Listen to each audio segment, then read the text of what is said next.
And as our public address announcer Todd finishes his introduction, it is time for us to get started. High atop the Edward C. Berry Ice Rink, a very pleasant Friday afternoon and a lot going on campus today. We hope you didn't forget about tonight's men's hockey contest. Your 2-8 UMass Boston Beacons looking to stop a 4-game skid, hosting the 4-5 Anna Maria College Amcats. Good Friday evening. I'm Chris Del Sordo. To my right, Matt Meisenbacher. And Matt, well, there's a lot to talk about here. First things first, how important is coming out of tonight with the win with that big gap in the calendar winter break out in front of the Beacons? Massive for UMass here, and I think part of it is you could really go one of two ways. I see this as a game that could really make or break this season. On one side, you've got a team on the UMass side who's lost 4 in a row.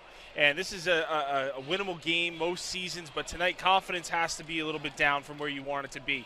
You lose this one, you go into break losing 5 straight. That's hard to recover from mentally. You win this one, you immediately erase what happened previously.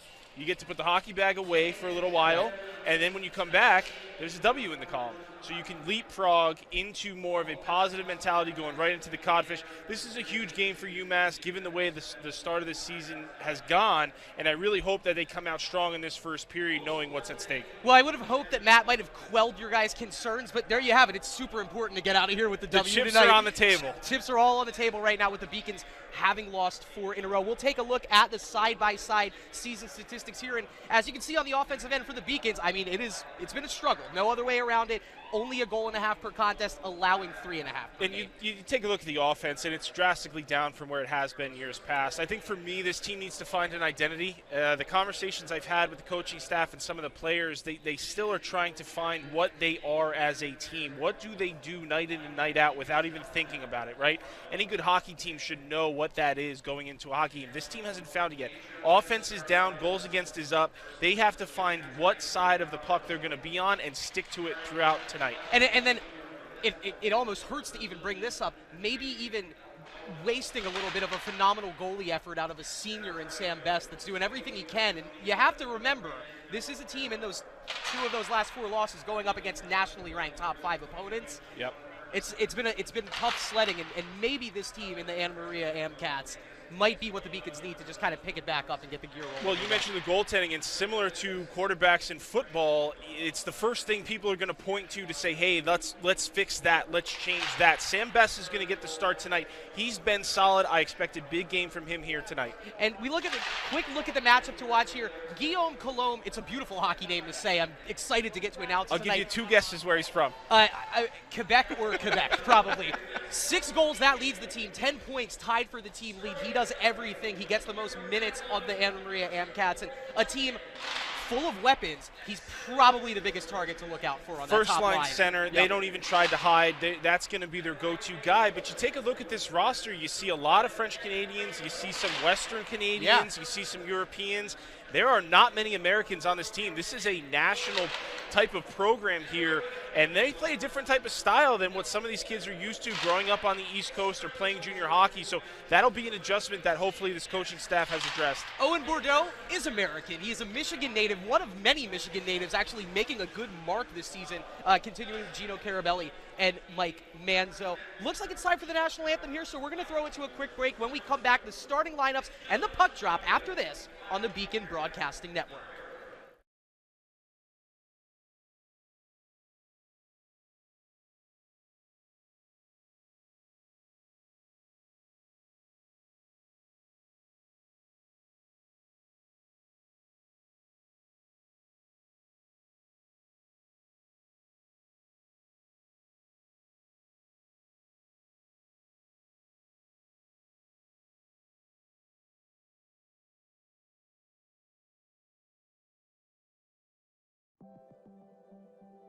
Proportion to me is the lived experience of our Division III student athletes. They balance life from an academic perspective and the rigors of competing at a high level, bonding with teammates and building lifelong friendships. But they also are involved in their communities. They work jobs and internships and volunteer. They've learned to be resilient. Diverse experiences are setting them up for the future.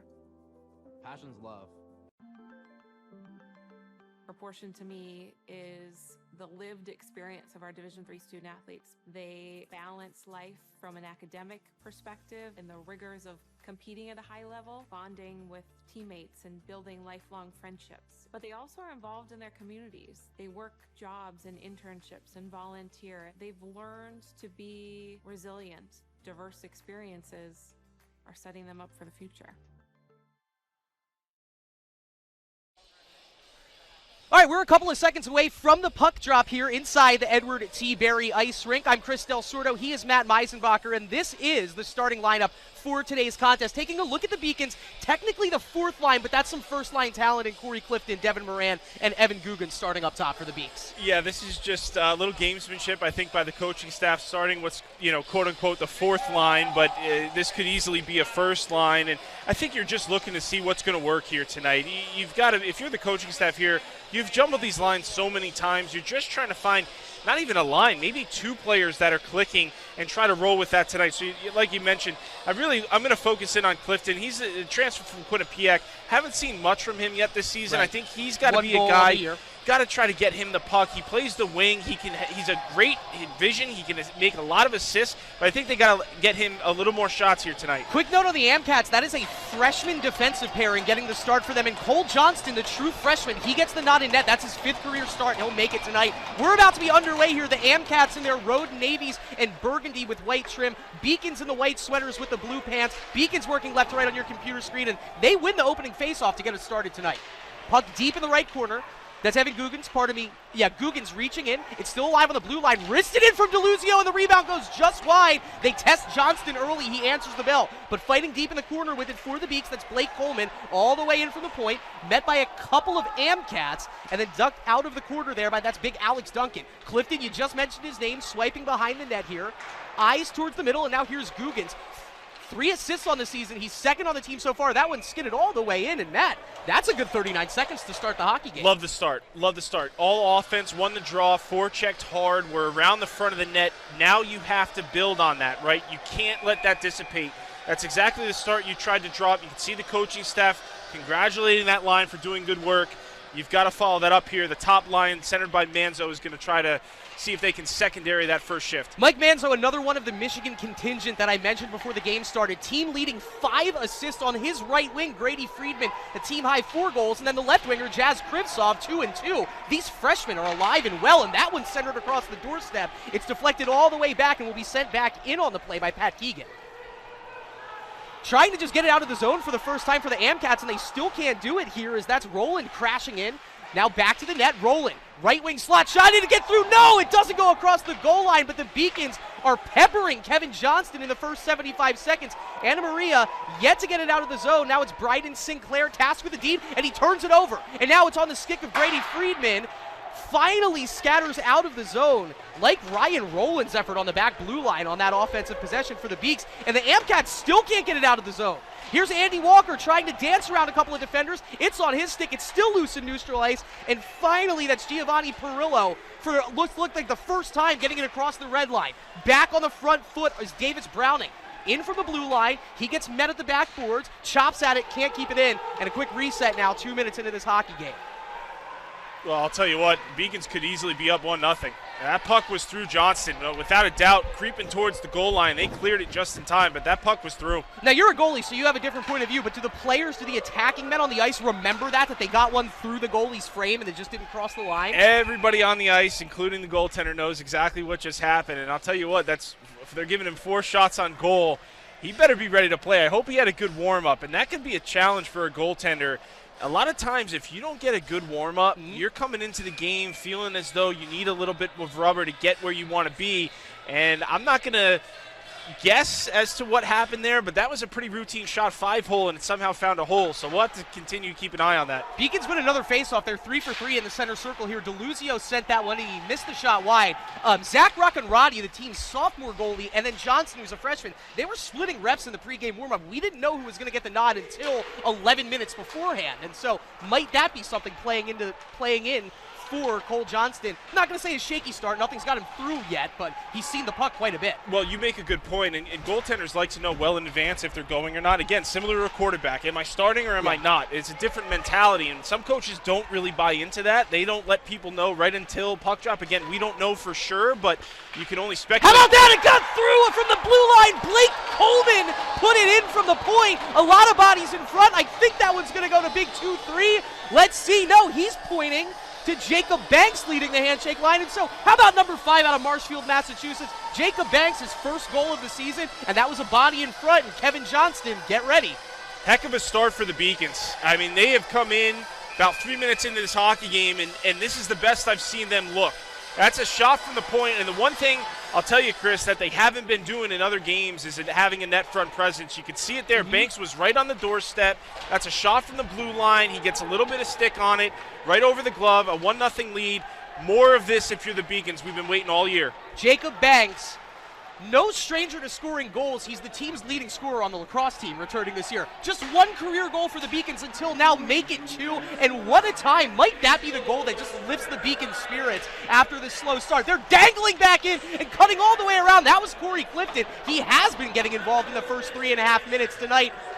Poke checked away by Kevin Johnson, but the Beacons firing on all cylinders here, and a quick line change and another look back up the ice. Guggens kicks it ahead. He has Clifton a step in front of him. They shovel it across. Back to it first for the Beaks. That's Ryan Rowland. Jazz Krivtsov, the freshman from Santa Clarita, California, wheeling behind the net. Had a man in front. It's Guggens. They try to slide it around to Friedman just a split second too late. You can even see the frustration in Grady Friedman's face right there. The puck didn't get over to him. Without a doubt. He was feeling it, and I think he gets a really good opportunity if that puck can find him. Mike Manzo, he just seems to have more speed than anybody around him on the ice. He took it across the blue line there, no support, and so it'll be a turnover back behind the net. Pierce Baker operating on the left defensive spot today. He's taking it around the backside, and that's Cam Toby in the defensive front. That one's sent in for the blue line by Browning, blockered away by Johnston, but quickly back to it are the Beaks behind the net. Manzo operating with Friedman. Manzo, little toe drag to free up some space. Now we'll send it back across. The big winding slap shot from Bogan. Puck is loose, and a great play there, but that was number 27, Derek Raposo, getting it out of trouble. Oh, Jazz Krivtsov was about 3 inches away from making this a 2-0 game. Beacon still with the puck in the Amcats zone. Finally, Anna Maria clearing it. It's Matthew Byrne. Byrne skates to it, can't win the race to the puck, and so the Beacons will make the line change. 5 minutes into this hockey game, that was an opportunistic pass. They were looking for Owen Bordeaux, but the Beacons do force the turnover, and Nick DeLuzio sends that one in from the blue line. Rebound not handled well by Johnson. The puck is still loose, bouncing around behind the net. Duncan on it now. Duncan, the left-handed puck carry, loses it in the corner. He gets some help trailing from the backside of the play by Bordeaux. Owen Bordeaux grinding as always. He dispossessed the puck carrier Baker from the puck, and now it's loose in front, falling to a knee. No whistle on that play was Andy Walker. Still on it is Bordeaux, trying to center it back in the direction of Walker, and the Amcats do clear. Skating to it, Giovanni Perillo. He takes some big contact from Blake Coleman against the boards. Anna Maria with the line change here. And a great play there by Simon Moulin, reaching up and just tipping that one away from the hard charge of Gino Carabelli. Gino first to it in the corner now, and he's got a big 6'2" frame that he's using pretty well to shield off the nearest defenders. 3 players collide, and the puck still stays with the Beaks. It's played back to Ryan Rowland. He sends it into Jacob Banks. Banks turns.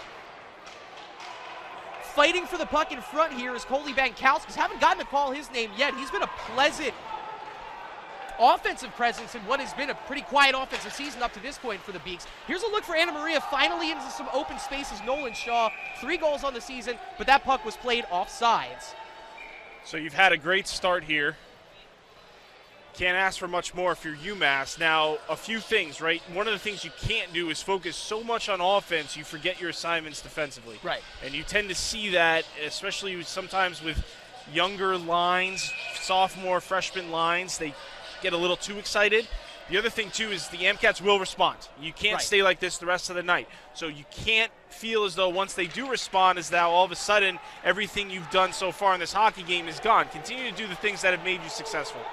That one's sent in, and that was played off the referee.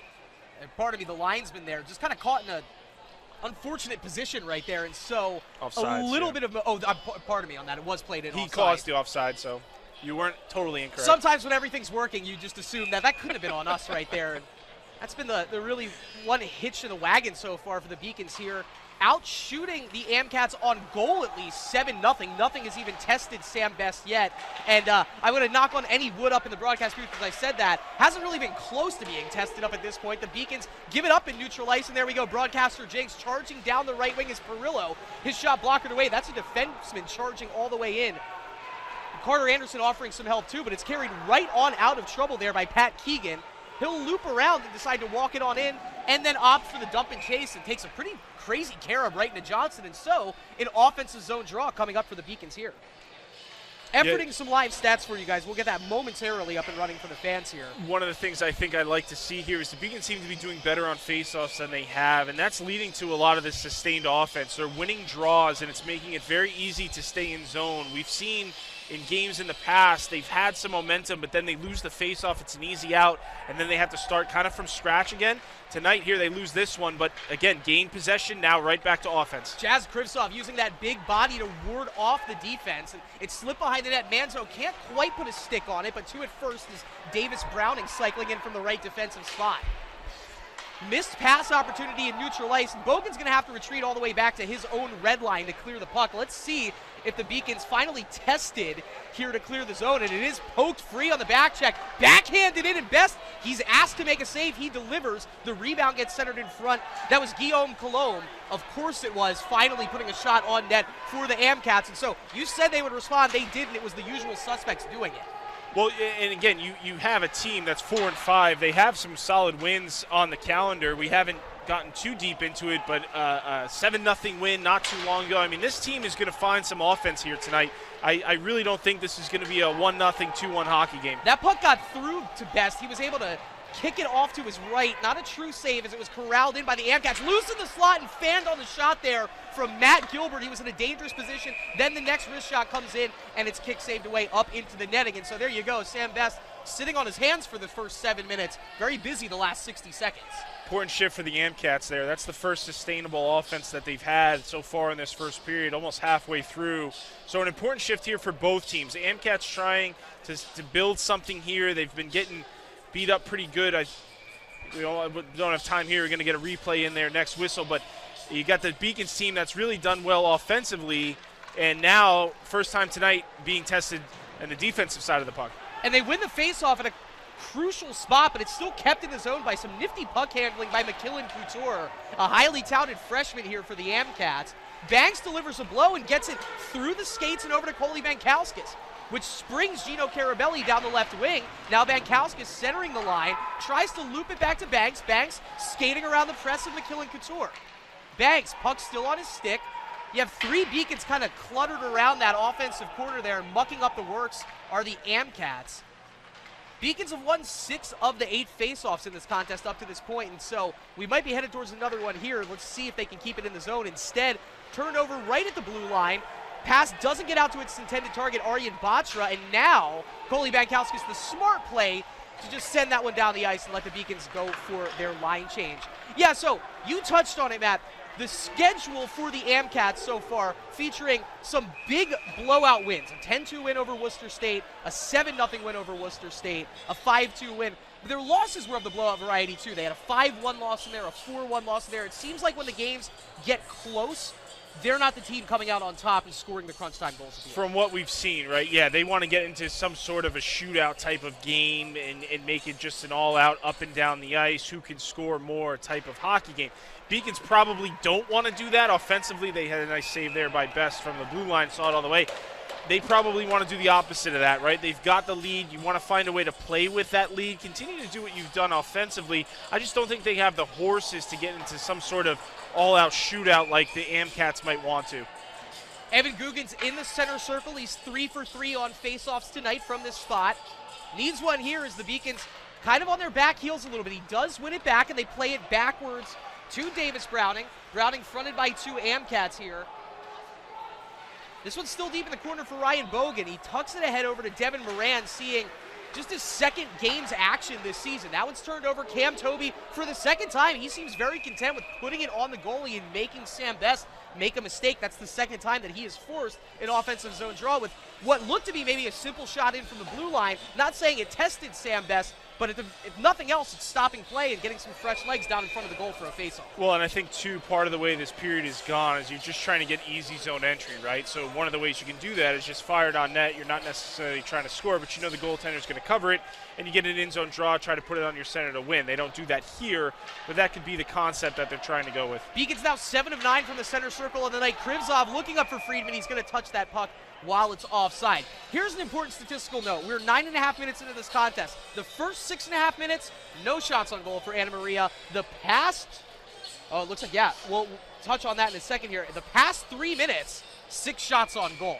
So they found something here now. I didn't catch the number that was. If you saw who it was. Yeah, Patrick Peltola, 3 goals on the season. Yeah, big that's player. a senior center. So we'll have to keep an eye. He went to the locker room. Not sure he's walking on his own. That could be something as similar as just a stick or a skate. But anytime someone leaves the bench with this much time left on the clock, you can't help but wonder. He was the starting.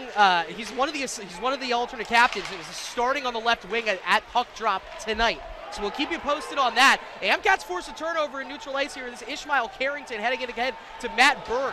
Centering pass doesn't find the target. It takes a funny hop off the side of the net, and it's carried out of trouble by Grady Friedman. Here comes the freshman out of Kennebunk, Maine. Skates right past his support. Going to take it on, shovel a backhand in. It's kicked aside by Johnston, but Krivzov first to it. Krivzov spins on the wheel, looking for the wraparound shot. Misses wide, and it takes a fortuitous bounce off the near side post for Perillo.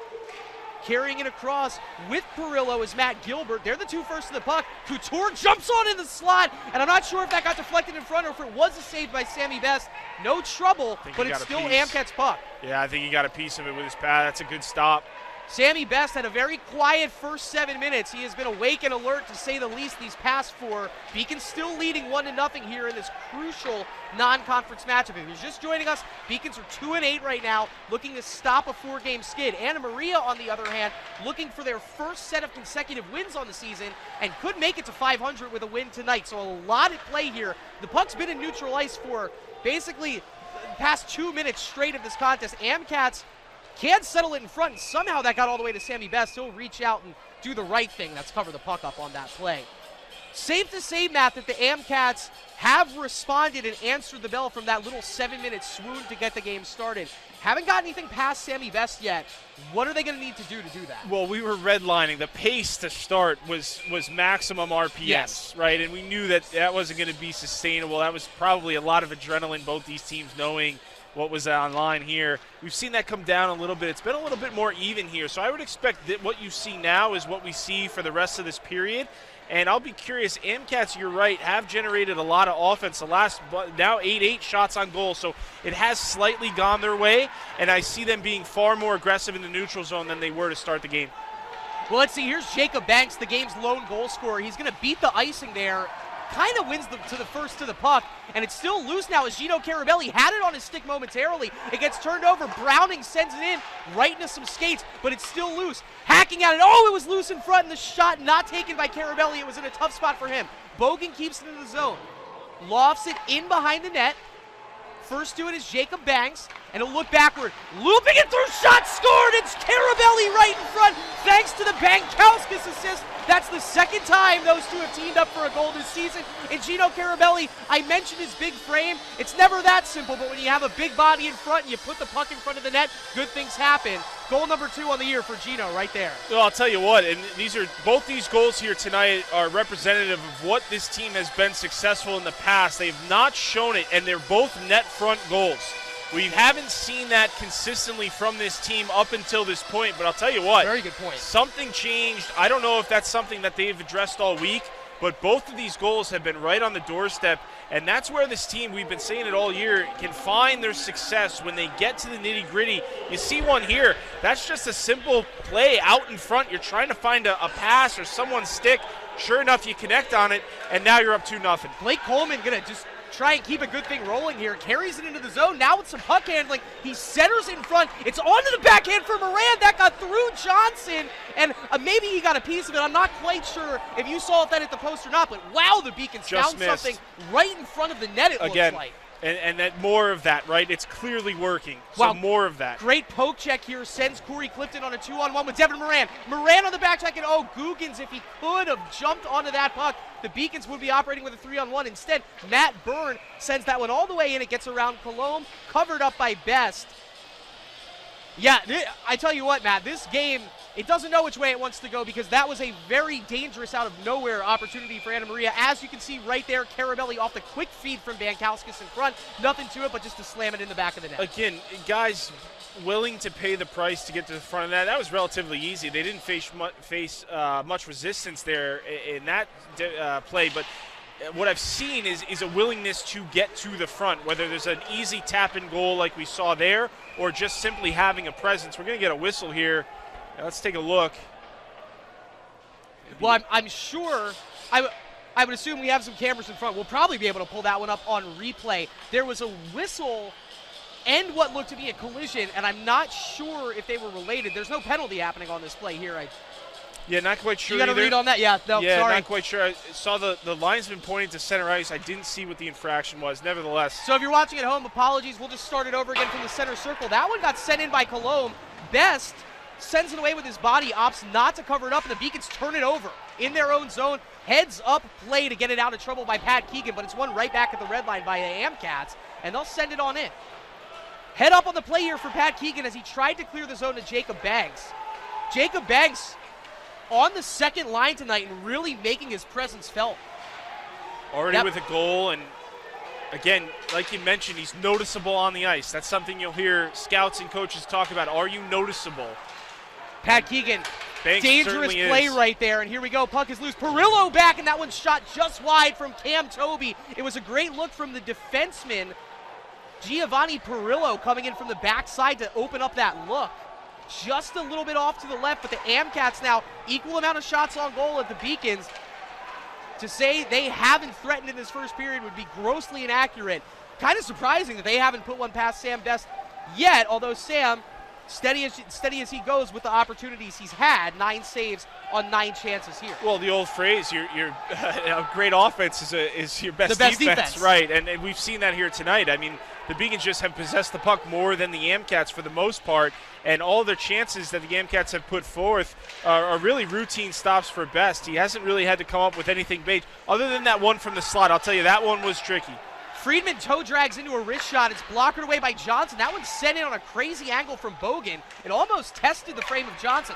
Friedman wins it back. Centering pass sent in, and it's a big save. Andy Walker snuck in onto that line, and he was just posted up right in the slot. Big opportunity again in the middle of the ice for the Beaks. Just a touch late. He was totally by himself and didn't see till the last second and still got the shot off. It's still a good opportunity there. I think it was Moran just coming out of the corner, didn't have his head up nearly in time to find him right away, so there was a little bit of delay, and I think would have liked to have that puck just a touch sooner. Another face-off win for the Beaks. That one's deflected in front, and it goes across the face of the goal. Puck is still loose out in front of the net, hacking away. Alex Duncan, one of the 2 Beaks. Now it's back along the blue line. Bogan from the left point. It's deflected on the way in. Duncan first to it, met by 2 Amcats, keeping the puck alive with some tough body work grinding in the corner. Bordeaux loses his footing, but he's back on the puck now, and Duncan and Bordeaux doing what you need to do here to try and salt around a 2-0 lead. Bogan gets the pass from across the point. He opts to dump it into Duncan and let Alex use that 6'4" frame to just try to keep the puck down there. You have some tired Amcats in the defensive end. The Beacons are able to switch their defensive lines out. Bogan throws that one in, and it's turned over in the middle of the ice. Big slap shot sent in from Walker again, misses wide. And you have some tired Beacons out here. De La Polera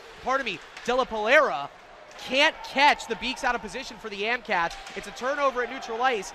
Bordeaux can't get it out of trouble, and here is Pelletier dumping it back in. Finally, the Amcats go for the line change, and the Beacons will have a couple of seconds here to get their bearings back about. That puck is still in the zone. Luckily, Ryan Bogan, who is still on the ice, skates onto it and clears the zone. And finally,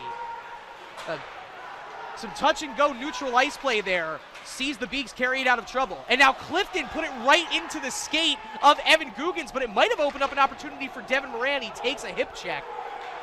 His momentum gets stopped up into the boards, but it's kept into the zone by Coleman.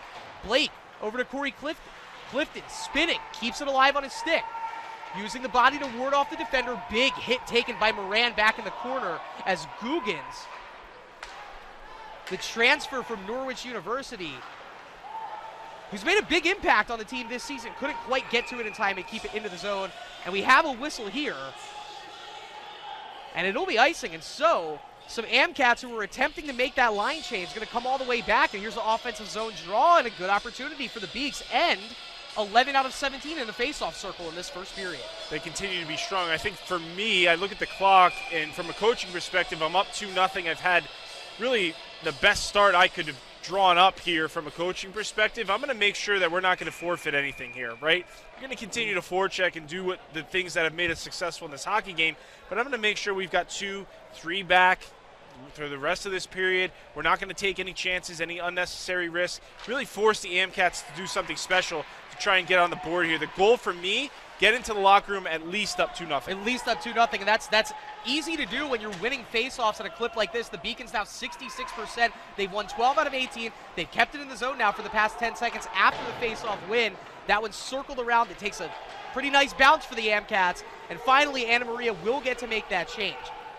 Setting the scene here for the Beaks, it looks like the pairing of Keegan and Roland in the defensive end, but Roland with a turnover there. It's still loose, centered in front, and Perillo just couldn't get a stick to it. He was in the right place.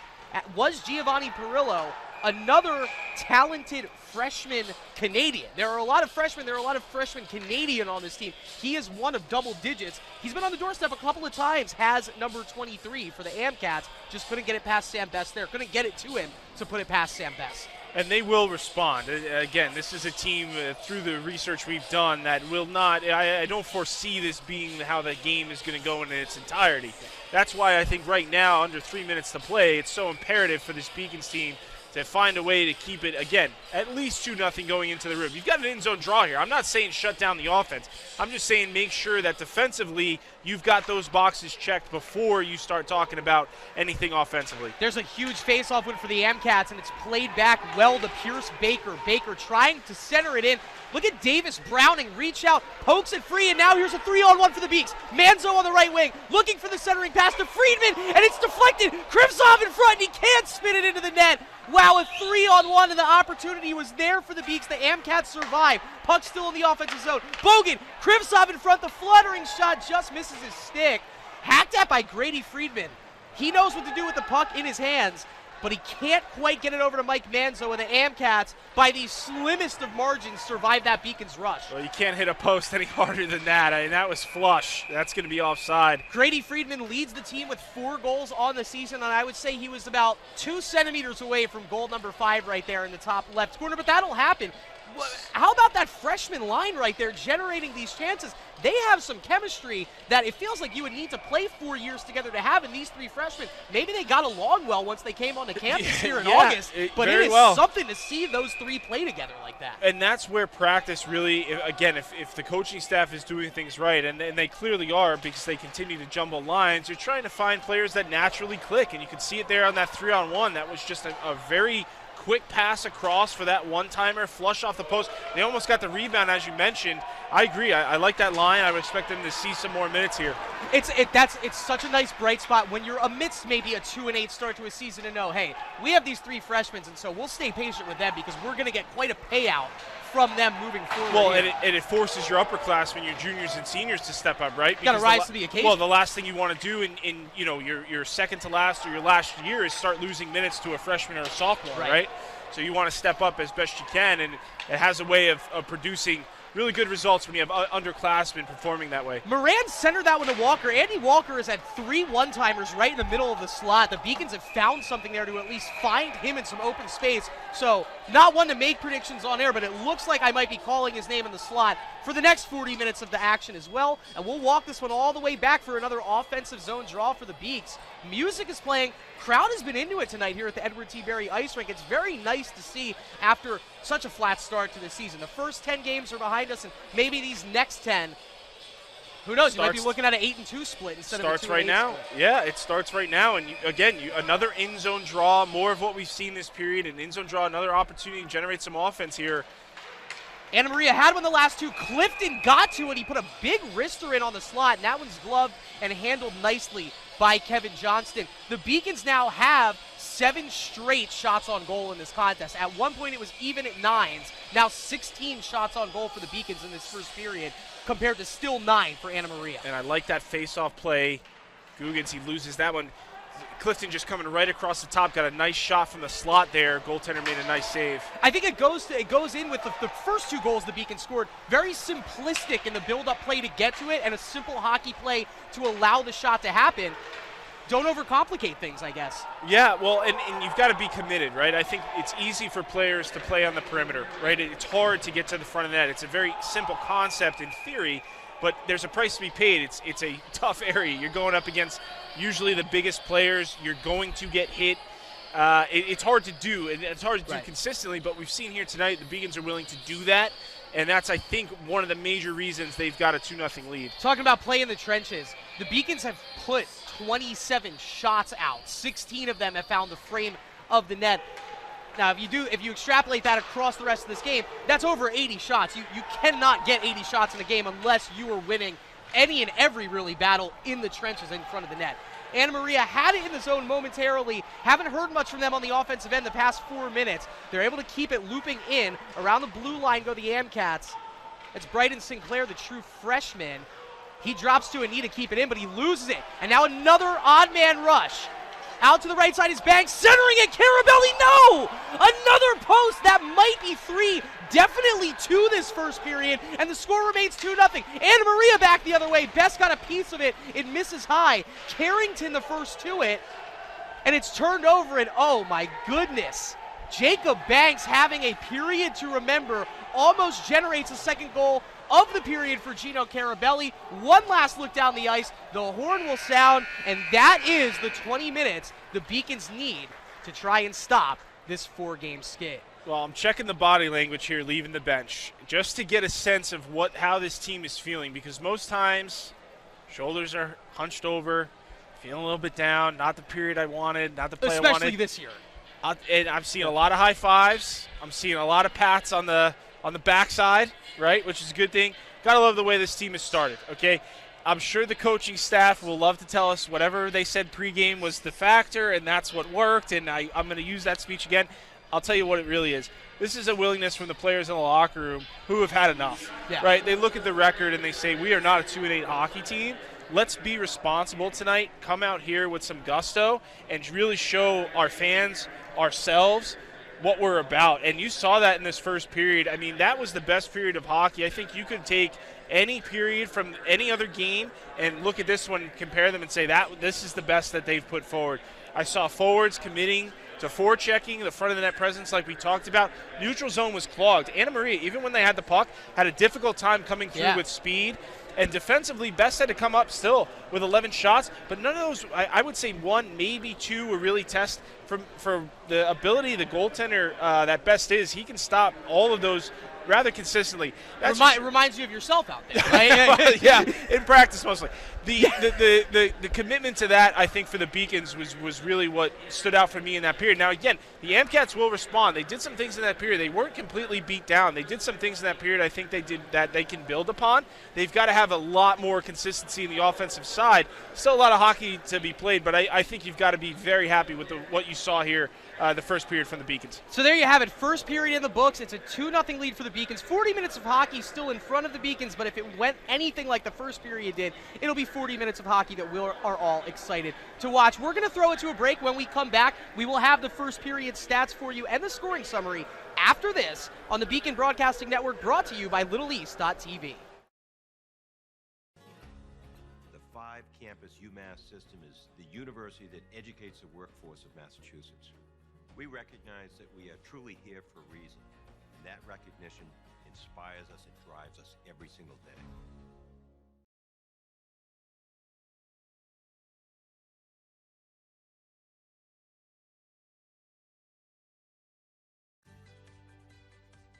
Responsibility is being accountable for your words and actions, first and foremost. It also is an obligation to be a positive influence in the communities around you.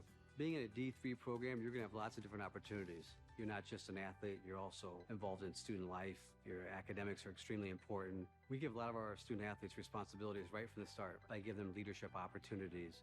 by having them engage in the community, be a positive influence. That's being a responsible person. I believe sportsmanship is it's a mutual admiration and respect for your fellow competitors.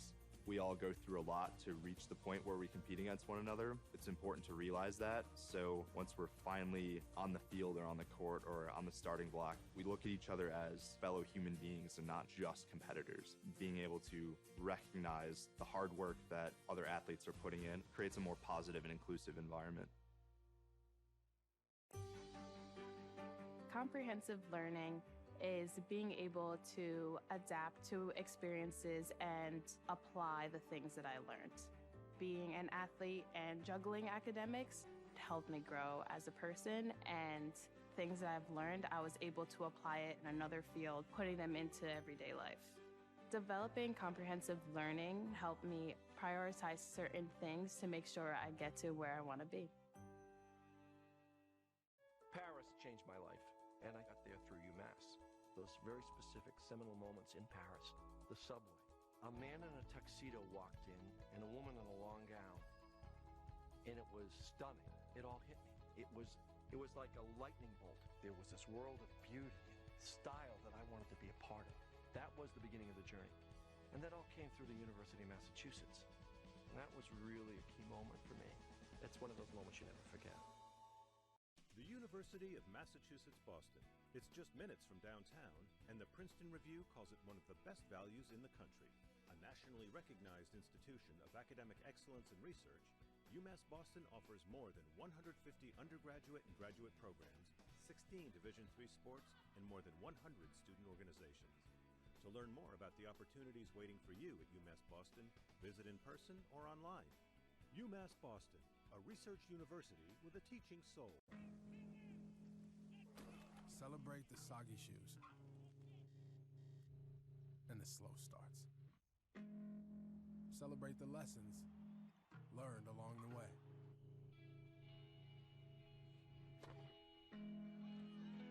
These are the wins. Not the shiny, nail-biting kind. These are the last a lifetime kind.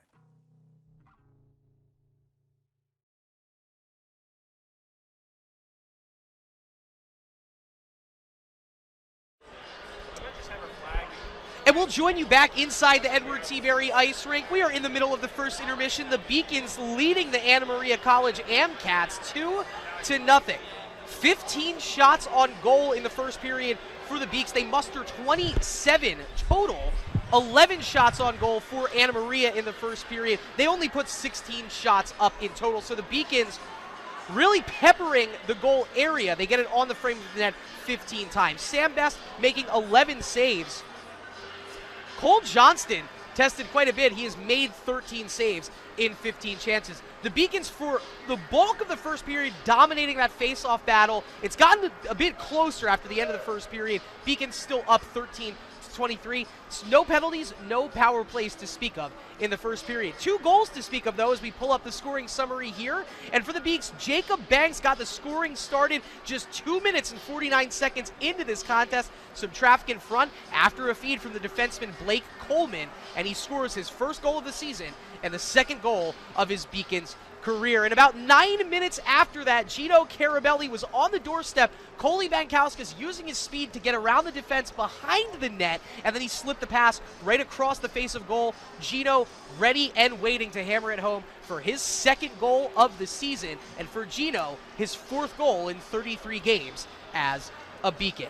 So there you have it. The score is 2-0. We have about 9 minutes before period number 2 gets underway, and we have a couple of videos for you. Some fun contests this past week on Beaconville. First, men's basketball, then women's ice hockey. Take a look.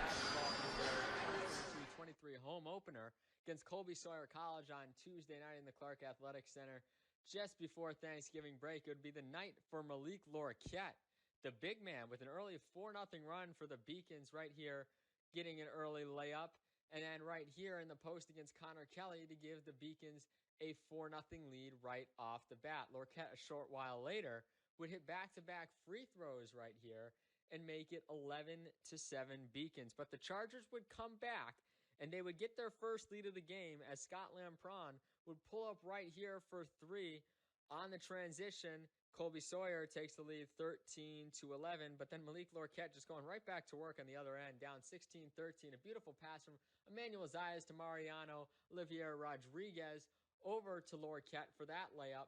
And then off the Olivier Rodriguez miss right here, you see Lorquette's going to get the board and lay it home. Beacons within one, and then Xavier McKenzie would give the Beacons the lead 19-18 with this driving layup right here, before Colby Sawyer would go on a 13-2 run, capped off by this Omar Boone three-pointer up top to give Colby Sawyer a 10-point advantage. But the Beacons would not go quietly as Tommy Burris right here on the pass from Zayas with the three-pointer. The Beacons within 7, and then right after that, Burris is going to find Ike Alua up top for 3, and now the Beacon deficit is just 4. Malik Lorquette, with the Beacons still down 4, is going to get his 10th rebound in the first half alone, which would give him his double-double already. Lorquette in 18 minutes had 18 points and 12 boards, and then Emmanuel Zayas right before the end of the first half lays it up and in. Beacons within 1 going into the second half, and it would be a thrilling second half. We pick it up with about 11 minutes to go in regulation. 59-57, Colby Sawyer and Xavier McKenzie right down the pipe to tie it up at 59 all, and then Lorquette double teamed, one man lays off. It's just him and Boone on the baseline, one-on-one. The reverse layup falls, 61-59 Beacons. Lorquette again with the game tied up. Bobby Joy, no-look pass, baseline. Lorquette, yes. Beacons in front, 63-61. However, the Chargers would go on a big run right here to take a 10-point lead, but the Beacons would again roar back. 6 minutes to go. Bobby Joy up top, bangs it home. Beacons back within 7. A short while later, it's Olivier Rodriguez from the corner. 3. Yes, he's got it, and it's a 4-point game. And then Emmanuel Zayas off of the miss down low by Lorquette, who was double-teamed, and then against Kelly one-on-one, you're going to see Boone just throw it away right there. Zayas picks his pocket, and the Beacons now within 2. Now the Beacons trailing by 4. Olivier Rodriguez nails the 3. They're back within 1, and then Xavier McKenzie with the go-ahead layup right here with 3 minutes to go, puts the Beacons up by 1, 77-76. Omar Boone would get a pair of free throws with a minute to go in regulation. Colby Sawyer now up 78-77, forcing UMass Boston to call a timeout, set something up. And they really didn't have to set anything up. As you see right here, it was the defense that does the work. Malik Lorquette getting the ball away from Connor Kelly, lays it home. He wanted the foul, but the Beacons have a 1-point lead with just over 18 seconds remaining in regulation. And then Omar Boone would finish the job for the Chargers. Down low one-on-one with Olivier Rodriguez. The turnaround jumper nails it.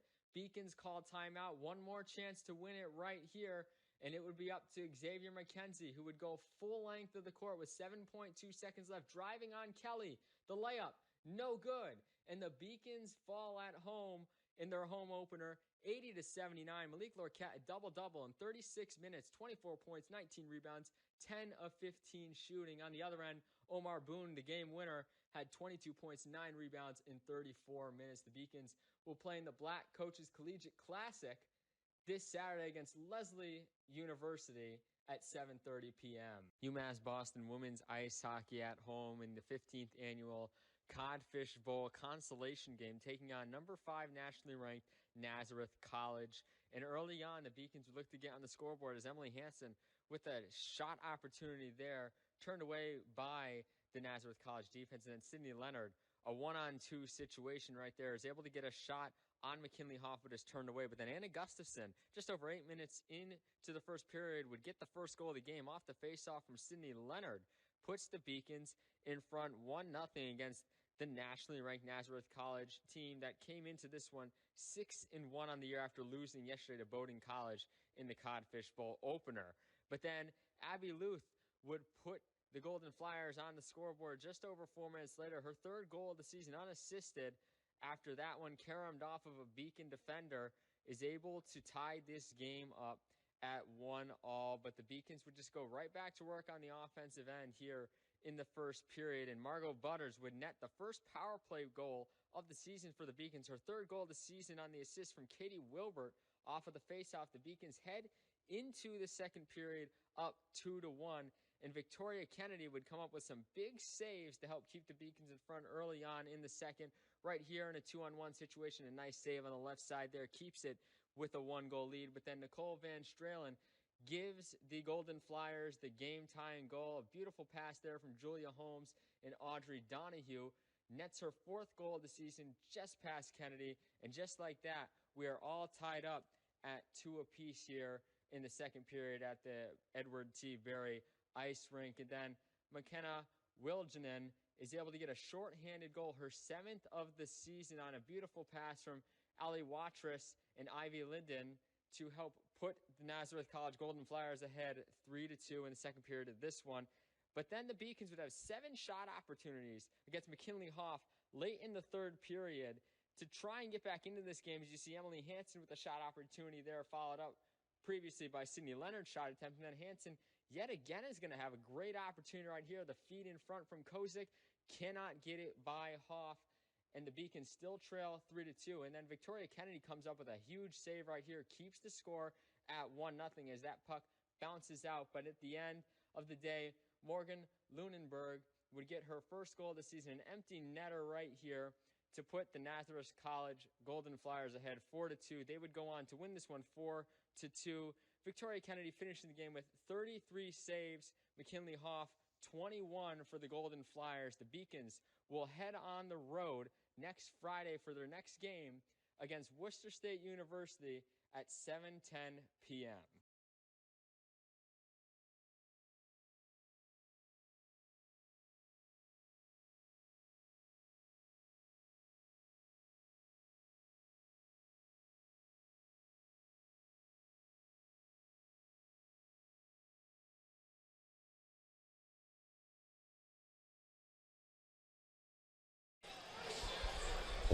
And we rejoin the action here at the Edward T. Berry Ice Rink. We're about a minute away from starting the second period. We'll take a quick look around the New England Hockey Conference. Babson and Norwich through 1. Babson leading 1-0. Elmira and Skidmore might have even expected that to be a bigger gap, but Elmira up 1-0 through 1. NEC with a rather surprising 3-1 lead over Southern Maine through 1. And another surprise, so these are kind of 4 surprises in front of us here, Matt. Castleton holding a 1-0 lead over Hobart at the end of the first period. Like what I see. A couple scores there that I think would help UMass if they hold, but a lot of hockey still to be played. Unfortunately, with that 2-8 record, you're doing a whole lot of scoreboard watching at this time of the season. And, you know, they say that that's a cursed thing to do, right? There's players that detest the concept of scoreboard watching. I'm going to break the fourth wall here right now. Do you ever do that while you were playing hockey? I know that the phones aren't around on the bench, but not at there's this people. stage. Okay. But when you are a game or two away, maybe from having home ice, or in some cases making or not making the playoffs, you are asking the trainers and the healthy scratches if they can pull out their phone and see what the score is. I guarantee it. Well, you just mentioned maybe being one of the final teams to make the playoffs. You got to think holding a win here and getting to 3-8 on the season. Well, that would be the first of many steps the Beacons need to take to secure that. They lose the opening faceoff, but they're first to the puck. And here's Devin Moran centering it in from the left wing. That bounced away from Cole Johnston, who is still in net for the Amcats. They had a bit of a goalie timeshare going on. It wasn't that impressive of a first period from Johnston. Was wondering if maybe they would call a different number, but he's still posted up in net for the Amcats. And the Beaks still posted up in the offensive zone. That one getting through. Moran, what a centering pass! Clipped in, and it's blockered away by Johnston. Yeah, nice stop there. And he needed that one. You mentioned, and a chance here. How about this? Blake Coleman back to Guggen's wrister. It's deflected in front, and that actually looked like it got into the equipment of Bryden Sinclair. Better to be lucky than good when you get the puck stuck inside of your skates right in front of the net. No, it got all the way into Johnston. But as we take a look at the clock, that was another to start the period. Rapid fire 49 seconds with multiple looks on net. Well, and you mentioned the goaltender Johnson. Again, not enough for him to be pulled, certainly. But I agree with you in a sense that, there's a couple there that, especially the one that didn't count, I think probably raised the eyebrows. Yeah. The first one, let's not forget, he had 2 posts and one that got through the 5-hole that his defense was able to clear. So this score could be a lot different. Coaching staff probably takes note of that. Those 2 saves just washed away anything from the first period they were still wondering about. Dancing through a couple of defenders, hacking at his stick on the left wing. That shot got all the way into Johnston. He'll cover it up.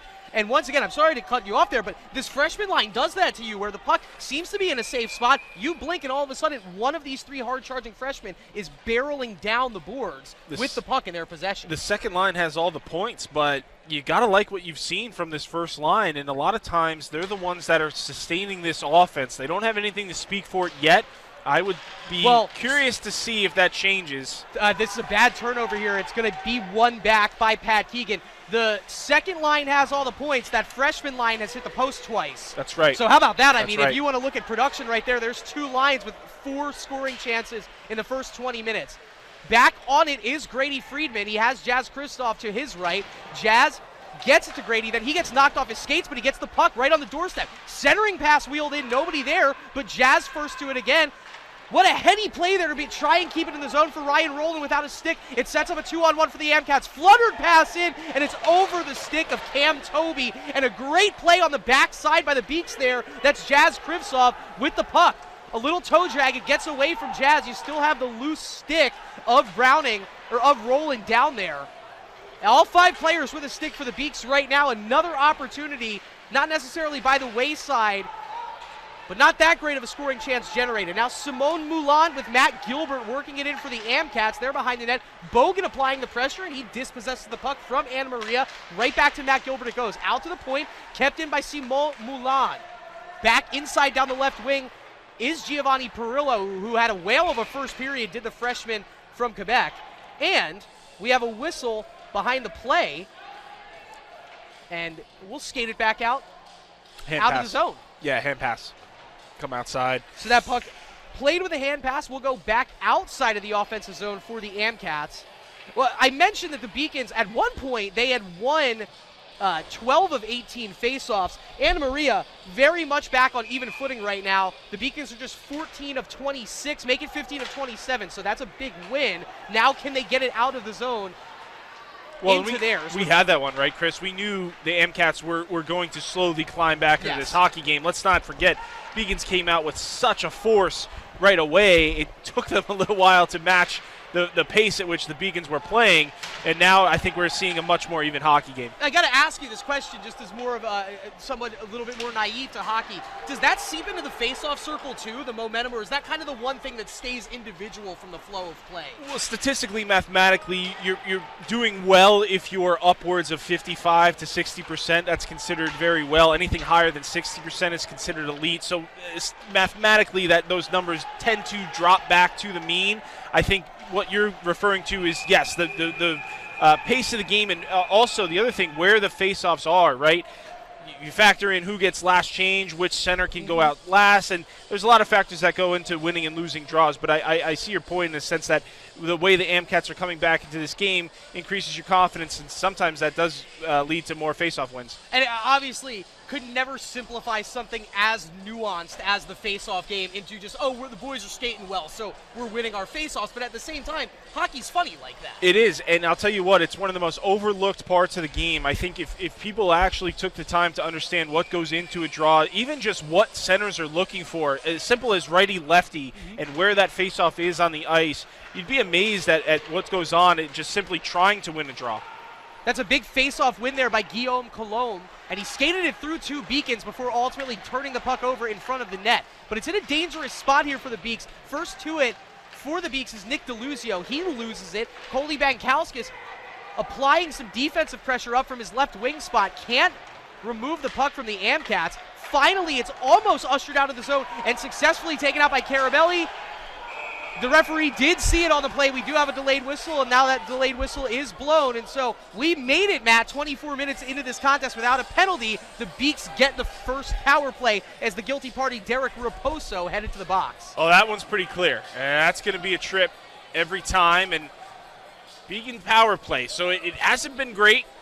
It hasn't been great. It's a great way to put it. We're not going to look. Hopefully, we don't show the statistic. It hasn't been good. You know what we say? I will not say it. It hasn't been good. Let's see if they can get one here. The Beacons do have 1 power play goal on the season. They'll show it for us. Thank you, Cam. 4.7% on the power play are the Beacons. Very low. Anna Maria, though, that's not a sterling PK number as well. That's low They've as well. allowed goals on 28% of their power plays defended. Blake Coleman on the point. They wheel it down low. That's Alex Duncan and his big frame on the doorstep. Back out top to Friedman. Friedman a couple of strides in. Centers it back out. Around to Coleman they go. Jazz Krivtsov has it along the point. Back to the net. Here's Coleman. Fakes the righty wrister. In. Friedman. It's deflected in front. Great block by McKillen Couture, the true freshman. Back across they go. Krivtsov chops it down with the left-handed stick carry. Over to Coleman. Coleman keeps it alive to Friedman. Friedman shuffles it in front. Duncan had the body presence, couldn't get a stick to it. He'll loop it behind the net to Guggens, who had the angle on the wraparound but couldn't find the opening, and he still has it. Krivtsov centering. Coleman, slapper. It misses wide, but Guggens is there on the doorstep. Nice first 55 seconds on the power play for the Beaks. Friedman back to Coleman. Guggens was there for a body in front. Coleman now back to Friedman. Friedman from the right wing. Tried to get it down low to Duncan, but Krivtsov first to address it. He'll wheel it back kind of haphazardly, and it's in a dangerous spot, but lucky break for Krivtsov as it's still at his skates. Now Jazz out on the blue line. Cycling it around they go to Guggens, trying to catch one of these defenders out of position. Guggens with some puck handling and some room to operate. 35 seconds. The puck has been in the zone the entire Beacons power play. Coleman wrister, it's deflected. Guggens skates on it. The save is made by Johnston. What a puck stop. is still loose in front. Huge stop for Kevin Johnston. Krivtsov keeps it in the zone. Coleman, two-man game with Friedman.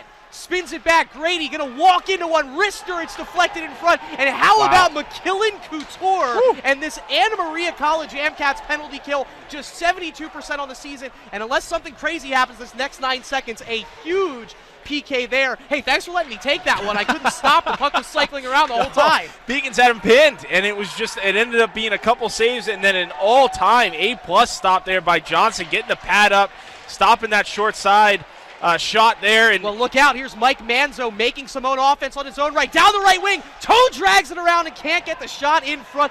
You gotta pay attention when Mike Manzo has the puck like I was about to say, we're getting right back to it here. This is fun Beacons hockey, and this is that same red line pace. I don't want to, put thoughts into your mouth, but the words you said, I think we're right back out there. These are two teams running a race car in the red right now, and that looked like the linesman just took a big hit from the puck right in front of the bench. Yeah, I thought it might have touched the bench, actually, but they're continuing play. You're getting a whistle here offside, so yeah, something went off. But I was going to say, with the power play that's struggling, Chris, typically you'll have a conversation with your power play coach, and you try to limit the creativity, right? So you draw a few things up. You say, hey, if we get these 2 or 3 looks, we're going to shoot it, right? We're just going to simplify. If they show us these 2 or 3, we're shooting the puck. And you saw a little bit of that there on the power play. Beacons really kept it simple. It was 1 or 2 passes. They seemed to be flooding the right side, which was open, and just firing from there. Goaltender made a couple good saves. You have to be happy. You didn't score on that power play, but you have to be happy with the way it looked. And now Blake Coleman, he's a transfer junior. Very confident player, a lot of ice time in his collegiate career. The other 2 players quarterbacking that power play were Krivtsov and Friedman, true freshmen, looking very up to the task offensively. And that's the best thing you can do. They're well aware they're struggling, right? But as long as you stick to, hey, if we see this, if they give us this, it equals a shot, you will start to score and thus get some of that creativity or the ability to create back, and that's where really your power play can take off. Beacons 39 shots already, 22 of them on frame, make it 23 as this puck is still loose, and he didn't see it. Johnston still doesn't see it. It got underneath him before he finally realized where the puck was. He covered it. Gino Carabelli pestering Johnson in front. Just Johnson never saw the puck, and it was loose for quite some time. It felt like Carabelli was the only one that knew it was loose. Ultimately, the play gets blown dead. Players sent back to their benches for the line changes. Kevin Johnston, he had a busy first period. He hasn't had a second to breathe here in this second period. He's slowly starting to look like the thing that the MCats are going to have to rely upon here tonight. You mentioned it. He's been extremely busy. Some of these saves in the second period, I mean, he really looks like he's throwing anything he possibly can to make these saves. You mentioned that one there was sitting in the crease. He somehow found a way to stop it. Beacons lose this draw, retreating as Coleman to try and get it out of the zone, and finally they do after a tense moment. Cole Johnston, a true freshman out of Regina, Saskatchewan, in a three-way timeshare with these AmCats in terms of the goalie situation. He's now making his 5th start as that was a save from Johnston off of the glove. Duncan almost generating the opportunity. Turned over in front. Shot missed high and wide as that was Walker again threatening Johnston. Puck is still loose. Duncan with the toe drag. Duncan on it. Man in the middle. Walker takes some contact, is able to shovel it in front. Puck is still loose. Andy trying to keep the good fight alive, and it's ultimately cleared out of trouble by Cam Toby. Puck sent in, but now Coleman has some open space to work. He chips it in off the boards. That's onside. Played backward. Walker, back two-man game. Angled shot. No, it's loose in front. Walker still can't get to it. Krivtsov was right there, and Andy Walker and Jazz Krivtsov, between the two of them, maybe 8 or 9 scoring chances this second period. Thanks to Cole Johnston and the last line of defense from Anna Maria, this score is still 2-0. Well, and I'll tell you, I can expand on this next whistle, but as a goaltender, when you're starting to make saves like this consistently of a high grade, you're starting to get to a confidence level where you're seeing it to a point where you're feeling as though you're not going to get beat again here tonight. Krivtsov tried to loop that one into Manzo. It's off the skate of Manzo, but right back to Jazz. Grady Friedman on the doorstep goes back to Pat Keegan. Keegan, it's deflected in front, and it got through, but not into the net as Krivtsov put his stick to it, but it misses wide right. Friedman, toe drag, dancing. Puck is still loose on the doorstep, and it's missed high and wide. That was Mike Manzo vying for his second goal of the season. Krivtsov joining in. Chips it back out to Friedman. The 3 freshman line at it again. Friedman over to Manzo, trying to cross it over to Krivtsov. He had it. Wow, and that pass got through, but Krivtsov couldn't jam it home. And finally, Nolan Shaw carrying it out of trouble for Anna Maria. Well, you can see the offensive line is just itching to get on the ice right now. You can feel, see if this is going to be ice. You have 5 bodies hanging over the boards right now, trying to get back onto the ice for the Beacons offensively. And we're going to get a replay here. Just take a look, and we've seen this pretty much all period here. Probably not even going to be able to count the scoring chances. The speed, right, the speed at which the UMass is attacking, and some great saves here by Johnston. Not quite sure how he found some of those. He's looking around. He somehow finds it in time. But I think the thing for me that I'm really enjoying is the Beacons are attacking the net with speed here again in the second period. So we saw it in the first. We're seeing in the second. It seems like something they're going to be committing to all night. Brendan Della Polera had an opportunity in front of the net. His centering pass wasn't to anyone in particular, though, and that was really the first, even catch your breath for a second moment that Anna Maria has had. They were able to find even footing in the first period. Hard to say the same thing here in period number 2, as the Beacons are now up to 46 total shots, 27 of them on target, and they're able to work the puck free again. And Jazz Krivtsov, who seems like he's been on the ice this entire second period, works that one free from 2 AmCats, and now chips it ahead, and Corey Clifton is on it with Jazz behind him. Clifton, a wide toe drag. He's going to stop on a dime and spin, reassess the situation, try to chip it behind the net. No one there to help him out, and the AmCats cannot clear the zone. Browning sends it in. It's touched in front, and Bankauskas had an opportunity, but another big save, the 26th of the night for Cole Johnston. Well, I'll tell you this, and Beacons fans might groan as they hear me talk about this, but there is a scenario where the AmCats get the next goal, and all of a sudden it's 2-1, right? And I think for me, I'm more curious if that scenario plays out versus if the Beacons make this 3-0, because this team is in a fragile state. They look good here tonight. They have been confident. Offense looks good. If the AmCats get the next one, how do you respond? The Beacons win the face-off there, but they turn it over at the blue line. It's cleared out of trouble momentarily for the AmCats. Right back on it is Jacob Banks, and he delivers the boom in neutral ice. How about that, Jacob Banks? You talk about making your presence felt. First goal of this contest. He doesn't even see playing time in every game, and right now he is the man on the mission on the Beacons offense. Came here 2 points, I believe, as well. And an assist on the second goal. Came here to play tonight, and he's not going to be denied. He's going to get on that stat sheet in a lot of columns. Here's Bankauskas. Has Carabelli in the middle. No, and he misses again. It's a save from Johnston. Oh, boy. Gino had everyone thinking he was going to go glove side. He tried to push it back stick side. The only one ready for it, Cole Johnston. You almost feel bad for him at this point. I know.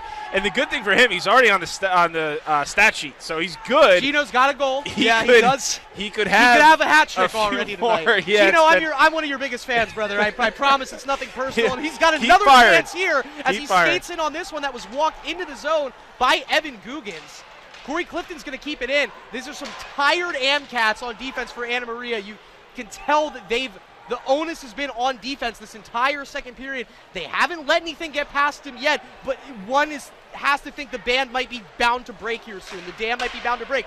Coleman's shot, it got past Johnston, and the one on the doorstep for Moran goes begging because Johnston blockers it away. This goalie's looking like we might have to call the NHL after this with some of these saves. This guy might be getting some looks. He's 2-2. That's a trip. He's 2-2 in 4 career starts.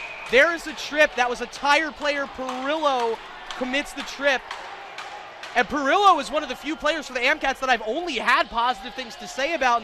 Even the good guys go every now and then. The Beacons 0 for 1 with about 12 chances the first power play. What do they do here? Tough for Perillo. That's one of those, you're going for the puck, you get caught in the skates, it's going to be a call to trip every time.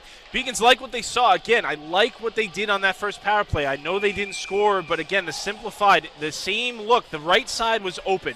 They would work it from the left. AmCats would flood that side. They'd work it over to the right and get a quick shot. If that's still there, I would continue to use that until the AmCats take it away.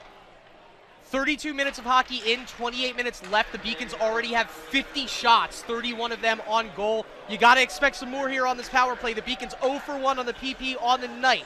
Can they generate something here? Coleman through some traffic, another save from Cole Johnston, a rather ho-hum save for this second period, and that puck got into the crowd. See where this face-off is. If this is in zone, that's big. Let's see.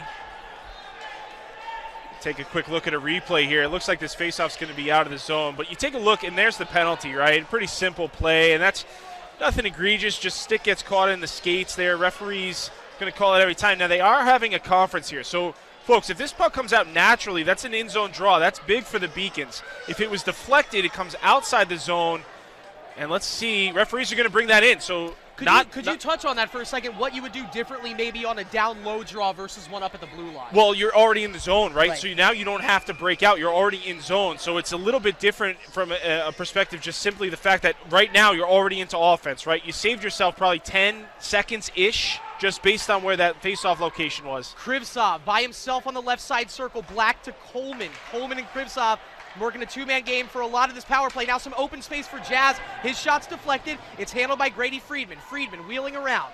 Eyes towards the net. Head up. He'll skate right around some AmCats. Has Krivtsov on the point. Goes back to Coleman at the blue line. Coleman shading for some room. Dumps it down low. Man in front was Duncan. It can't get to him. And the puck cleared out on the play. So the AmCats have adjusted, right? The last power play we saw, the right side was open. They were flooding the left a little bit. Left the right side open. They've completely adjusted now. They've gone with a traditional box, a little bit more aggressive. Curious to see if the Beacons will counter and make an adjustment of their own. Well, Friedman, he stays on the puck and ultimately turns it over. And there was a penalty. I believe that's away from the play. It's going to be Grady Friedman heading into the penalty box. It looked like momentarily unintentional contact. Yeah. Oh, is that on Arjen Batra? My apologies. I would have sworn that it was against Friedman. It looked like he instigated the contact. Yeah, and no, Arjen Batra into the box for a hook. And Friedman in for embellishment. And so Dave, there you go. Yeah, he's going to get both. I think Dave McCauley is going to want to know why his guy's in the box. He's the head coach of the AmCats. Yeah, and I agree with him. I would wonder the same. To me, that looked like a Beacon penalty, and there will be. It looks like they're going to be even up. Couldn't get a good camera angle on it, so we're just going to have to take the referee's word for it that it's penalties both ways on that. Which usually doesn't matter, right? No matter who says what replays you have, whatever. It always comes down to them at the end. The guys with the orange bands gets to make the call no matter what. So. And luckily for us in that regard, hockey refs usually the most succinct, short to the point, and don't offer the opportunity to expound any further. So we've taken it as gospel. Especially at this level. Especially at this level, yes. Especially at this level. It's another in-zone face-off for the Beaks. We're still at a 5-on-4. We have 50 seconds left, but that face-off won by the AmCats. It gets through Ryan Bogan, and now giving chase Matt Gilbert. Sam Best went out of his net. He's in a dangerous spot, but Carter Anderson puts that one right up back into the net, and so it's deflected. It'll be a draw in the zone, but Sam Best bailed out ever so slightly from maybe not the best decision. I'll leave that one to you. You're the goalie there. Always fine with a goaltender leaving his crease to play the puck so long as they're confident, number one, and two, they know what they're going to be doing once they do get the puck. Right. The only thing you don't want is a goaltender who travels outside and has no idea what they're doing out there. He had a good concept. He was just getting out of his zone. I'm fine with that. Beacons have now won 23 of the game's 37 faceoffs, and Corey Clifton very deftly walks that around some traffic, and he'll break it out with a head full of steam here. He has 2 Beacons to his right. He's going to take on all comers. He got through 3 Amcats, turns it over, but not out of the zone. Bogan keeps it in back at the blue line. Clifton back to him. Ryan Bogan, the senior out of Brick, New Jersey, across the blue line. That's a quick wrister in and another kick save from Cole Johnston. That traffic in front wasn't enough to alter the puck, but it was enough to maybe distract Cole Johnson. I don't think that's going to happen tonight for number 30. He's dialed. I mean, there's no doubt about it at this point. Any questions we had, and we talked about, shame on us. We said coming out of the first period, a little bit of a question mark. Is he confident? Is he going to be here all night? Those questions are gone. Guillaume Cologne with a step, and Sam Best, right when they needed to the most, pokes that one free. That is the first shot, the first puck, that even got to him this period.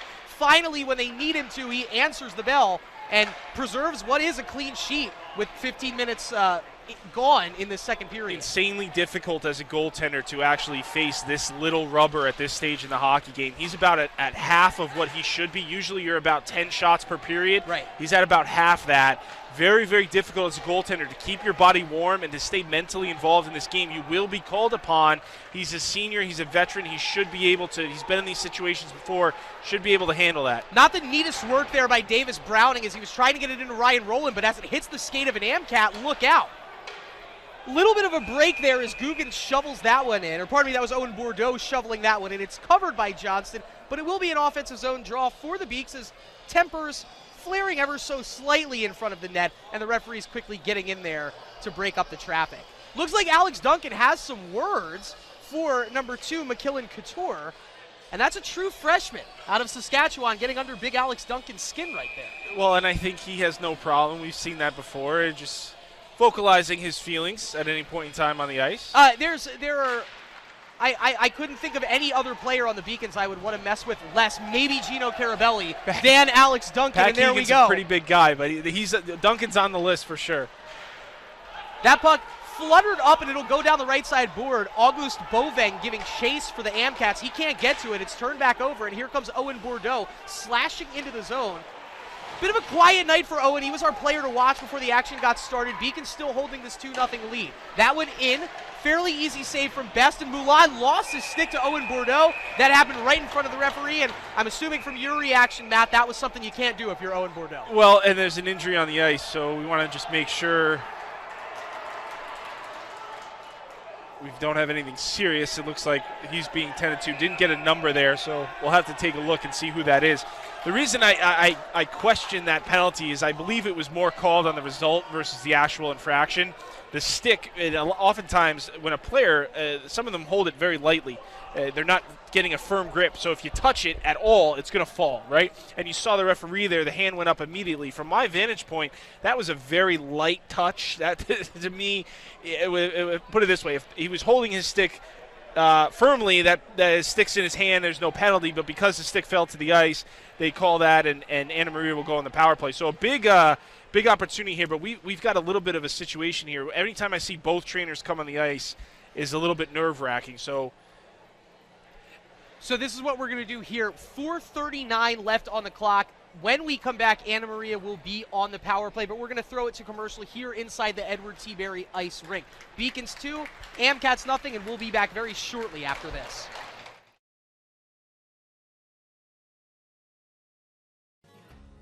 The 5-campus UMass system is the university that educates the workforce of Massachusetts. We recognize that we are truly here for a reason, and that recognition inspires us and drives us every single day.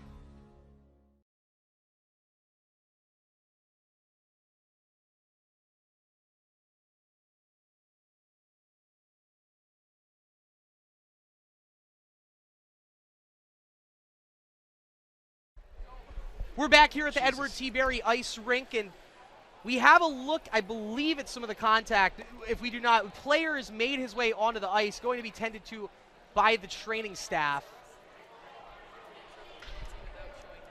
I just can't quite make out who it is that they're tending to back there. It's a player, well, looks like he's behind the boards at the very end of his bench being tended to for the Amcats. If we get to see a number, as long as we can see him maybe up under his own power, we'll update you on his status. As it is, the Beacons skating onto the ice here with 4 as Owen Bordeaux in. And let's cycle back to that play. Would that have been a slash against Bordeaux? Yeah. Technically was the ruling. So it was a slash against Owen Bordeaux.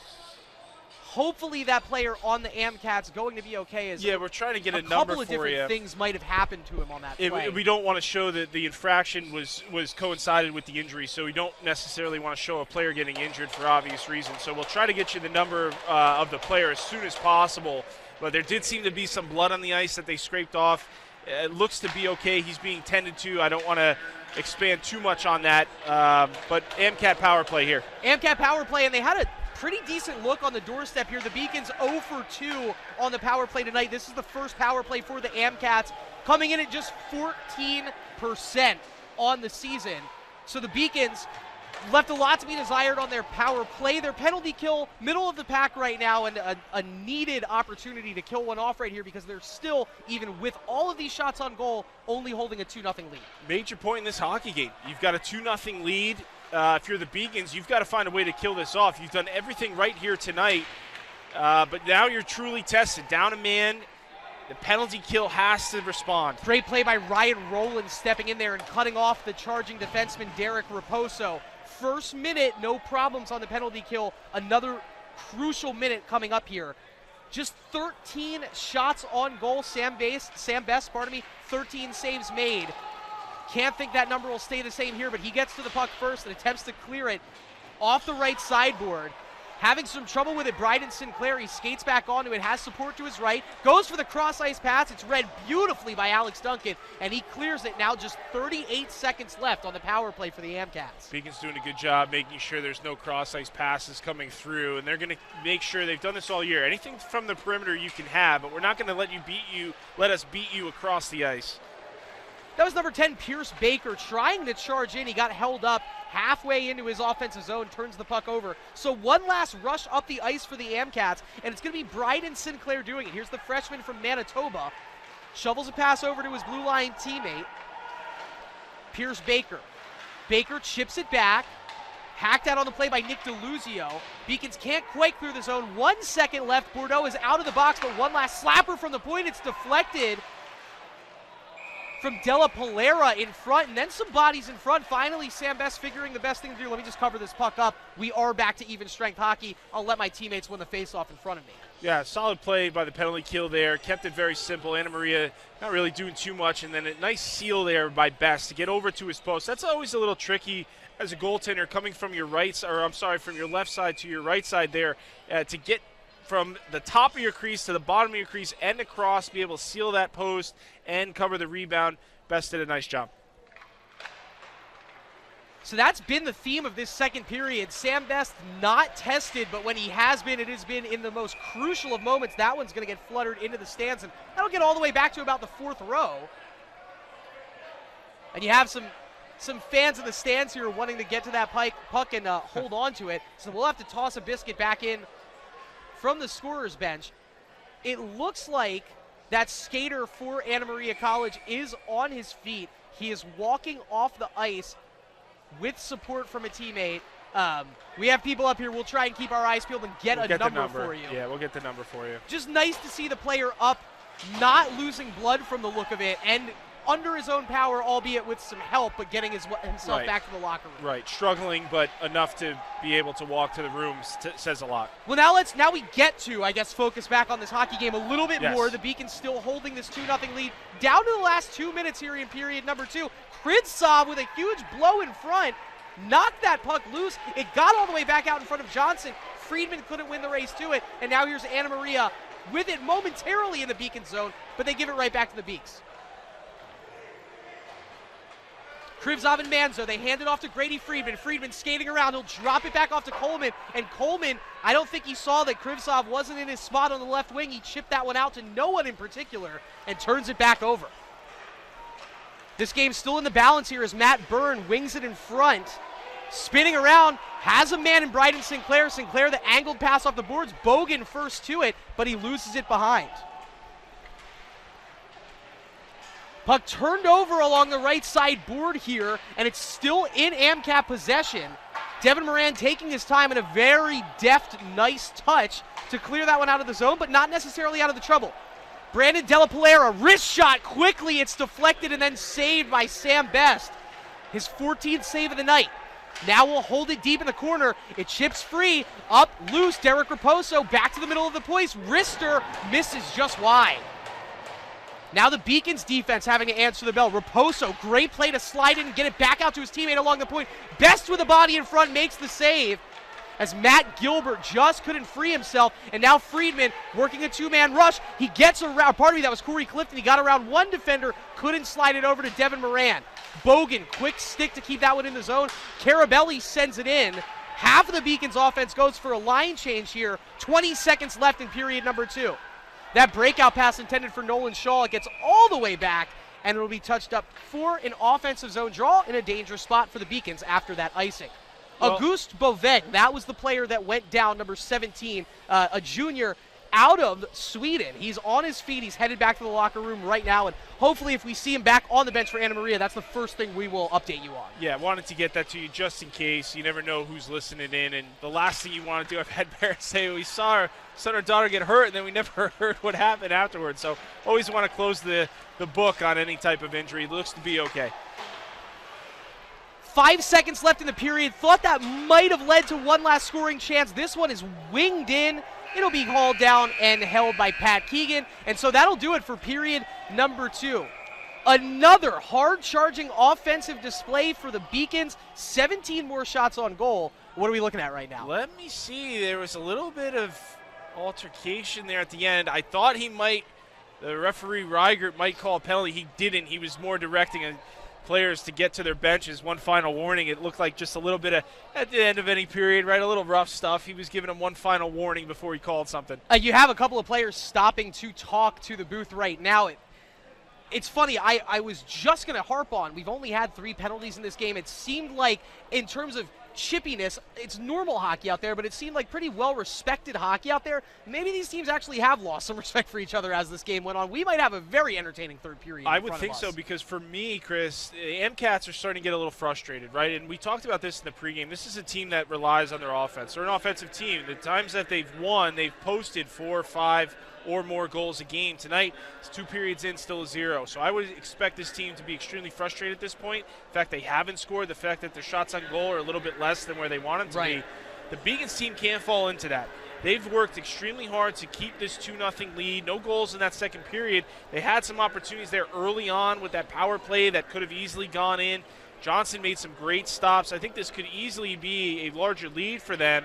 The last thing they want to do is come out in this third period, perhaps take a penalty, allow this AMCAT team to feel like they're back into this game. Right. Next goal is huge. Everyone knows this that watches hockey. Anytime there's a 2-goal lead, it's the most dangerous lead in hockey. Everyone likes to talk about. Not even a cliche, probably. It is statistically been proven that it is very, very fragile one way or the other. If you go up by 3, you tend to win the game, and if you score or you give up the goal, your chances of coming back greatly increase. So we'll see how these teams adjust in this third period. I like the way the Beacons have played through, too. This has been a very solid output by this UMass team. Real quick, it was a solid first period for the Beaks. They scored 2 goals, 15 shots on net in 24 shots. They put 30 shots together this period, 19 more on net, and yet we're still sitting at a 2-0 scoreline. How does that weigh on this team after the 20 minutes they just put in, but seeing that scoreboard not changed up to this point? I think for certain players, there's probably some frustration. I think, Carabelli comes to mind as somebody who probably could have had a much larger night to this point, a couple posts, a couple opportunities where the goaltender made a great save. So individually, that starts to weigh on you. As a team, as a whole, it probably doesn't matter as much. You still have the lead. You're feeling good about the way you're playing offensively. So I think, again, individually, maybe a little bit of that, but ultimately as a team, you've got to feel good about where you're at, especially given the record, given what they've lost the last 4. You've got 20 minutes here to right the ship and go into break feeling good about the effort you put in and the results you got. The last thing you want to do is start to focus on individualness and allow that lead to dissipate. And let me throw one more hypothetical at you there, because I was thinking about this when we were wrapping up the first period. Hypothetically, the Beacons win this game 2-0.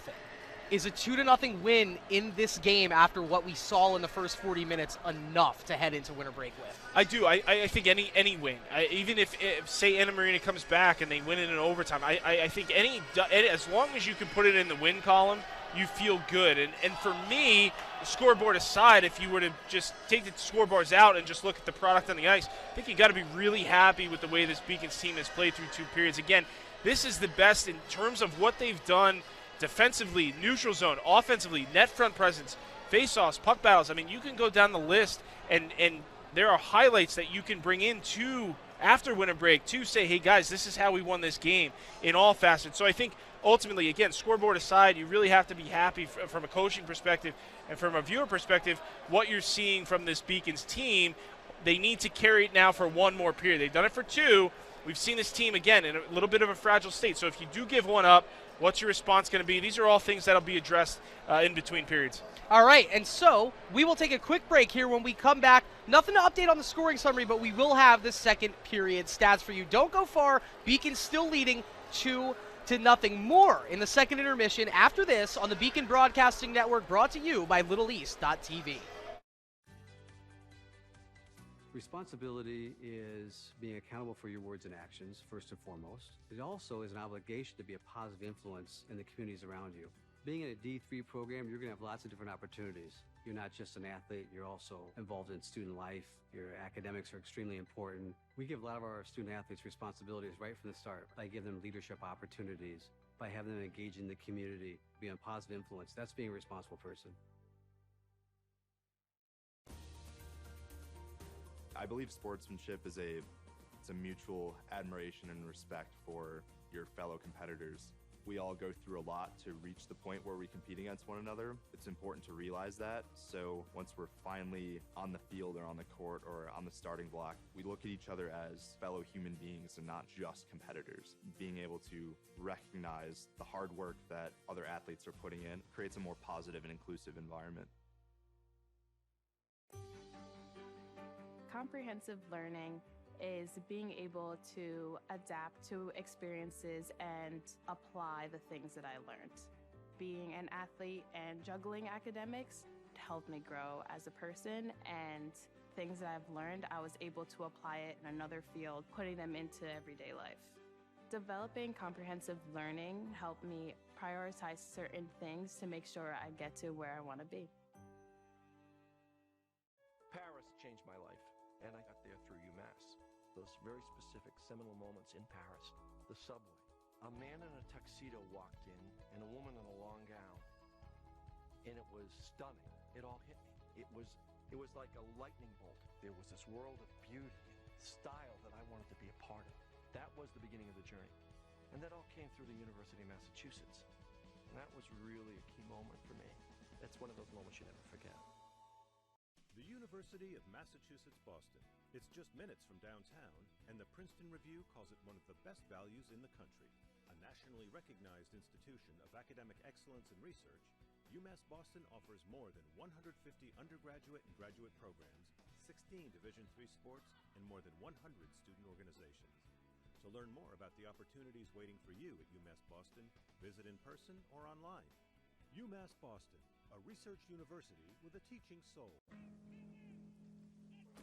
Celebrate the soggy shoes and the slow starts. Celebrate the lessons learned along the way.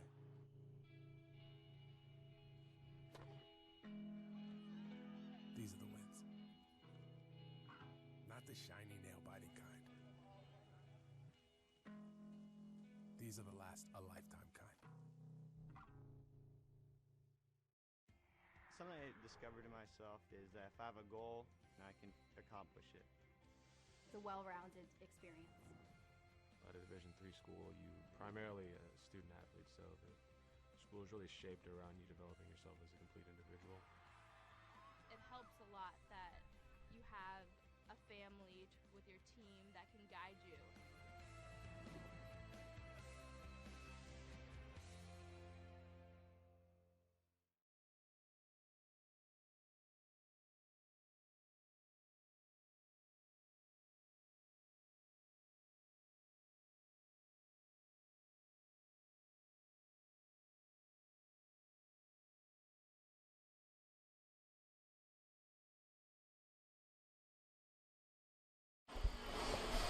We are in the second intermission. The Beacons leading 2-0. The score remains the same after period number 1. Here's your statistics through 2. It was 15 shots through 1, 19 more shots on goal in the second period for the Beacons, and they didn't beat Cole Johnston once. 34 shots. For Anna Maria, half as many. They put 17 on target. Sam Best up to the task. He has made 17 saves. 32 saves made for Cole Johnston. The Beacons way back on top now in the face-off circle. They had let Anna Maria get close. Anna Maria wins just 3 of the 18 second period face-offs.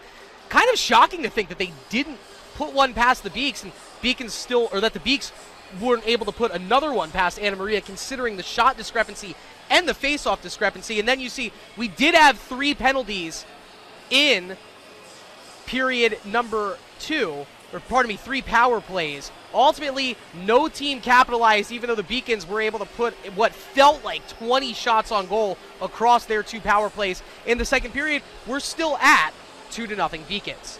Now we take a look at the scoreboard around the New England Hockey Conference, and let's see, that Castleton-Hobart game has come back to center, tied 1-1 after 2. New England College leading Southern Maine Wolves still. Southern Maine gets 1 back. That's 3-2 at the end of 2. Elmira up 2-0, and Norwich and Babson still in a tight affair. That one's tied at 1 apiece. All right, some more basketball highlights for you. We had the action from midweek last week, and now how about the action from last weekend? A pair of wins to show you, a 12-point win for the women over Clark and a 21-point win for the men against Leslie. We have the highlights for you right now. Take a look.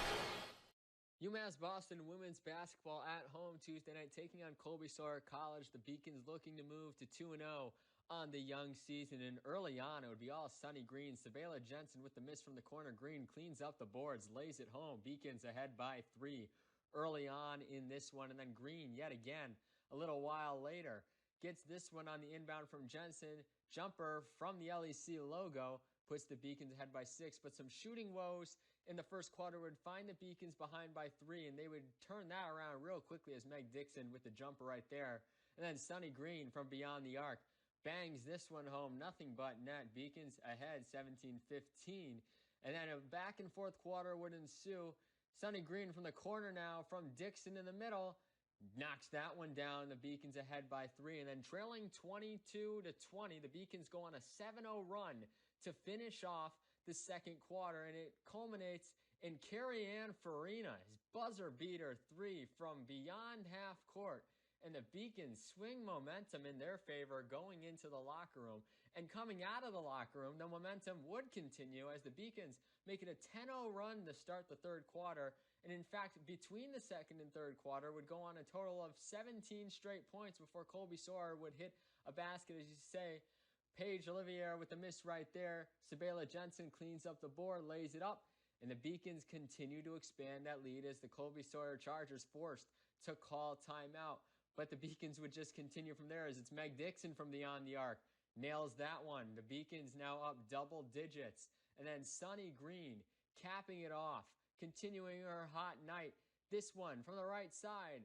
An and one opportunity as she's fouled on the three-point attempt. Green finished the game with her first double-double in her career. 15 points, 10 rebounds. In the fourth quarter, the Chargers would threaten. Marissa Holt with that three-pointer would cut the Beacon lead to just 10, but then a 12-0 run from the Beacons would help secure the win as Sabela Jensen with the steal right there lays it home, and the Beacons re-up their lead to 13, but they were not done yet. They would go up by as many as 22 points in this one as Olivier from beyond the arc nails that 3. The Beacons now stretch that lead to 15 and force the Chargers to call a timeout with just over 4 minutes left. But Olivier again, this one from the right side, working in her defender, gets it in, tough layup, falls. The Beacons lead continues to stretch out. Carrie Ann Farina, explosive from the left side, lays it up and in. And now the Beacons up by 20 points. That would put a dagger in it. And then Sabela Jensen caps it all off with a nice pass from Sierra Brigham to lay it up and in. The Beacons go up by 22 points and end up winning this one 59-41 over the Chargers. The Beacons now will head on the road to the Hunter College Invitational this Friday and Saturday in New York City. UMass Boston men's basketball at home for the second annual Black Collegiate Coaches Classic, taking on Leslie University on a busy Saturday night in Beaconville. And the Beacons would get rolling from the get-go. Malik Lorquette with a layup right there, and then Mariano Olivier Rodriguez with a three-pointer with a nice bounce in, gives the Beacons an early 5-0 lead, and they just continue to roll from there as Bobby Joy nails a three, makes it a 6-point game, and then Xavier McKenzie, who had himself a day. Olivier Rodriguez with the miss. McKenzie there to clean up the board, lays it up and in. The Beacons take a 9-point advantage, and they continue to score with McKenzie in the first half right here, using the screen from Tommy Burris up the middle, lays it home. Beacons back in front by 8 points, and then Tommy Burris would nail this three-pointer from the top of the key with about 2 minutes to go in the first half, and now the Beacons are in control by 17. Bobby Joy gives them the largest lead of the half, 20 points with that three-pointer right there. They'd head into the break up 17. Then the second half, Xavier McKenzie leads it off with a 4-0 run of his own. That jumper right there on the pass from Emmanuel Zayas. And then right here again, McKenzie's going to get it from Zayas over to Joy. McKenzie in the middle, working around some defenders, lays it home. Beacons just like that up 21. And then Ike Alua putting an exclamation point on the second half for the Beacons right here, dunking it with about 15 and a half minutes to go. Beacons still leading by over 20 points in this one. And then McKenzie, who had himself a big second half again, going right at the Leslie University defense. Jumper right there keeps the Beacons in control. And then Eric Donaldson with a nice layup right here on the pass from McKenzie puts the Beacons back in front by 23. And Bobby Joy on the fast break. It's McKenzie again with the assist. The layup is good. Leslie would cut their deficit down to 14 at one point, but the Beacons would just come back hard and furious as McKenzie with the layup right there. And then Malik Lorquette on the pass from Emmanuel Zayas gets that layup. Zayas doing work with the assist in the second half right here. So you're going to see a beautiful behind-the-back pass right there to Lorquette, who lays it up and in. And then Malik Lorquette putting an... And there you have it. Sorry we couldn't let that one finish out. It was an 81-59, 22-point victory for the men's basketball team. Xavier McKenzie, his first career 20-point game.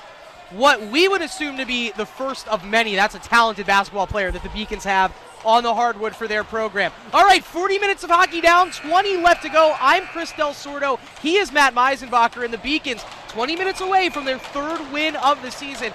Across from them, a very game Anna Maria College AMCATS team that in their own right, Matt, is trying to go to 500 on the season with this game. Well, I'll tell you what, Chris, I've got my vintage Joseph Abou jacket on tonight, and I'm glad I wore it because this looks like vintage Beacons to me. This is hockey that we haven't seen from this program that traditionally this program is built upon, right? Hard-nosed, playing very in-your-face hockey, and have the skills to back it up. And We've seen that here tonight. A lot of net front presence, 2 goals right on the doorstep. Let's see if they can carry this into the third. It was a storyline that I remember talking about in the first Beacons game that I called this season. When you looked at the top 2 lines at the beginning of this season, it was 5 newcomers. It was 4 freshmen and a transfer, and then Corey Clifton. Right. So developing an identity for a team that's going to rely on 5 newcomers on offense, and then Blake Coleman, a newcomer on defense, very difficult.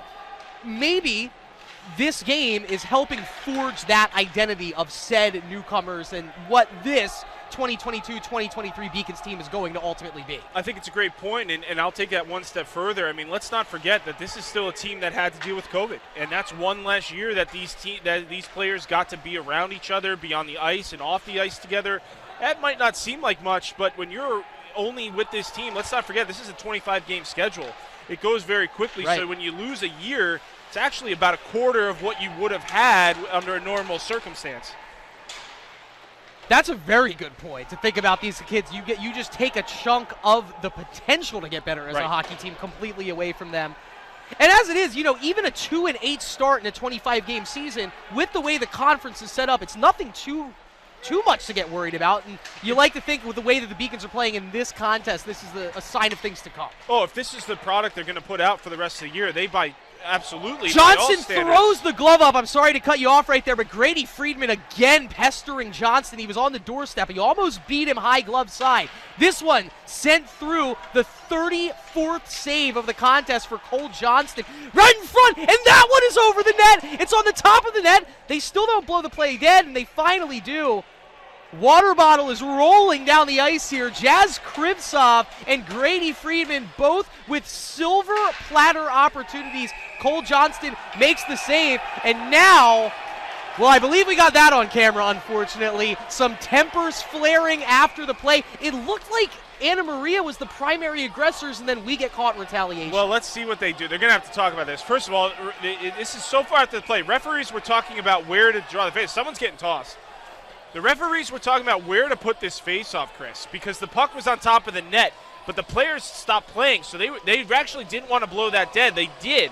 So they were talking about where to put this face-off. Then you've got, look, they're still going at it. So they're sending another player to the box, and we have it. We have it right now, so we'll pull up that replay. I mean, and great work by our camera crew. No idea what triggered that. Oh, that is the poke, yeah. It is a one-hand touch there. That was Mike Manzo trying to help out Grady Friedman, and then that's not Boveng in the penalty boxes. That's not the same player that went down.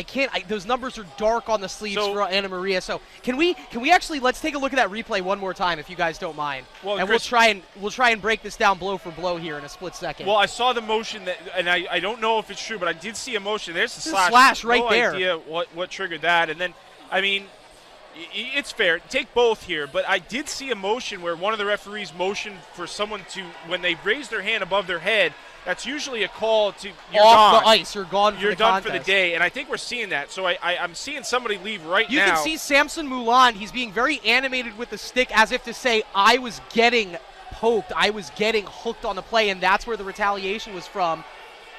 I'm looking to see if no one has left either bench. These benches, by the way, folks, are in full-fledged chirp mode. We can hear what is being said from up here right now. No idea what triggered that either. I mean, that was a very nothing play. That's heavy of a slash. I really have no idea what triggered that type of altercation. Something was said on the ice would be my guess. But either way, no one's tossed. So we're gonna play four-side.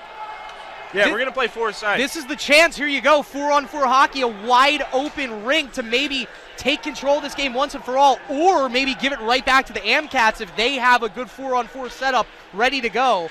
Grady Friedman in the box for the Beaks. Samson Muland in the box for the Amcats. That was quite the exchange right in front of us. Luckily, I think we can say cooler heads prevailed. As it is, have two players in the box in a very crucial next minute 30 of 4-on-4 hockey here. Pierce Baker took a spill right in front of the bench. You see the Amcats asking for a penalty. It seems like they're a bit agitated with the way the refereeing has been going against them this third period. Well, especially when you're down. Right. That just amplifies everything. Right. You didn't see too much from the Beacons bench. They've got the 2-0 lead. Hard charge for Anna Maria, too. This might be the catalyst that they need, as they put 17 shots on net, which is barely anything in comparison to the Beacons' output, more than doubling shots on net, almost triple the amounts of total shots out of the Beacons up to this point. But if nothing else, a nice job of mucking up the works in the first minute 05 of this 4-on-4 here, as the puck has been not really controlled into either zone and just kind of hovering around neutral ice. Colombe gets cut off well by Blake Coleman. Blake Coleman is having a very good individual night on the defensive end for the Beacons, and now Carabelli tried to dance around Della Polera, and instead Brandon Della Polera, that's another one of those talented freshmen. He's from northern British Columbia, comes in and pokes the puck away, and now applying the forecheck on that play, Matt Gilbert. He can't poke the puck free from Coleman, but the Beacons still have it in their zone. Not under their control. Coleman hacks at it. Banks can't touch it. And here's a turnover in a very dangerous spot. Centering pass. Gilbert almost played that with a high stick. He's able to pull the stick away in time. 10 seconds left on this 4-on-4 action. It'll be interesting to see the personnel coming out on the ice for both teams. Anderson wings in, best first save opportunity of the period, and he makes it. That is just the 18th shot on goal for Anna Maria, 18 saves for Sam Best. And there we go, those whistles were blowing for about 5 seconds. These referees can feel the tenor of this game and how it's about to boil over. They're doing everything they can to stop what's going on after the play. Beacon's coaching staff has to step in right now. This is exactly what you don't want. You've got a 2-0 lead in the third period. AMCATs clearly want to try to get under your skin. The systems you've been putting out here tonight have been working. You've limited them to minimal opportunities. They haven't been able to score. One of the things they can try to do is agitate you and get you off your game. Start to take penalties. Start to do things you normally wouldn't do. I'm seeing a little bit of that here, Chris. It is Beacon's team, again, 4 sides, still 2-0. Be cognizant of what the MCATs are trying to do to you here. Beacon's another face-off win. That's a facet of the game tonight that they have had the AMCATs in a headlock in, basically. They don't clear the zone too promptly, ultimately get it out of trouble, and now Devin Moran giving chase. Can't beat the AMCATs to the puck as Pierce Baker wheels it all the way around to Justin Taylor, seeing what feels like his first couple of minutes of ice time tonight for the extra skater, Justin Taylor. But he helps push it ahead, and now Max Pelletier dumps it in, and the AMCATs on the dump-in chase. Huge hit! Oh my goodness! Pat Keegan completely clobbers away from the play. I believe that was Pelletier first to the puck, and Keegan stopping all of his momentum. Max Pelletier peeling himself up off the ice. That's another one of those true freshmen from Rimouski, Quebec, Canada. Wow. He's up under his own power, and thankfully so, because Pat Keegan, you said you don't want to mess with that guy, delivered the boom. Listen, I've had conversations with Pat Keegan, okay? He's listed at 6'3", skates. It's way bigger. Yeah, way bigger in 6'6" skates. plus. And this guy, let me tell you something. You want to talk about man hands, okay? I've got a pretty big mitt. He has no problem making me feel like I'm just ground beef, okay, when you shake this guy's hand. So I can only imagine when you're in the corner and this guy's coming full speed, what that feels like. That's a clean hit. I'm glad the referee's no call. Was just about to say, best part of that hit, perfectly legal. Player got right up. Obviously, that's going to knock the wind out of you a little bit, but got up. That's hockey. That's hockey, baby. Oh, puck loose in the zone. Cam Toby, toe dragging, kick save, and somehow it got out of the wheelhouse of Sam Best. There's going to be a delayed penalty against the Beacons, though. Toby, cross-ice pass. It's deflected out of trouble, and as that one was heading towards an empty net, the play will get blown dead, as finally Blake Coleman is ultimately the one to clear it out of danger. But Alex Duncan, I believe for the second time today, is back in the penalty box for the Beacons. And I'll tell you what, a subtle play there is a really good read by Blake Coleman. There was a play back door. AMCATs were trying to get that pass through. Sam Best was already down. And if that pass gets through, that's an easy goal Wide for the open AMCATs. net. Wide open. Blake Coleman actually intercepts that pass. Kind of unsung because the whistle was right away, but that's a really good defensive read.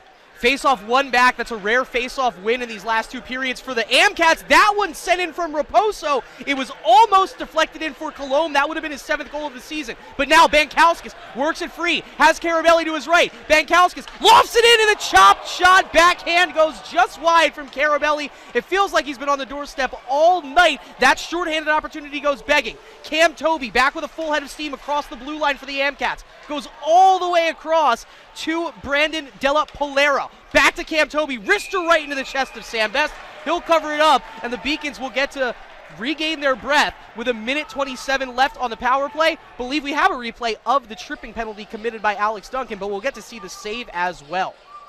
You can see Best just down and out there, and that puck is going to come across right here. Now watch the pass, or we're just not going to have time. It's back to the faceoff, but I believe the infraction was right on the doorstep, right on the cross-ice pass. And that pass that we were talking about that Coleman intercepts was right after that. You can see Best was down. 1:19 left here on the power play. Beacons have done a good job really limiting what the MCATs have been able to put forth towards the net.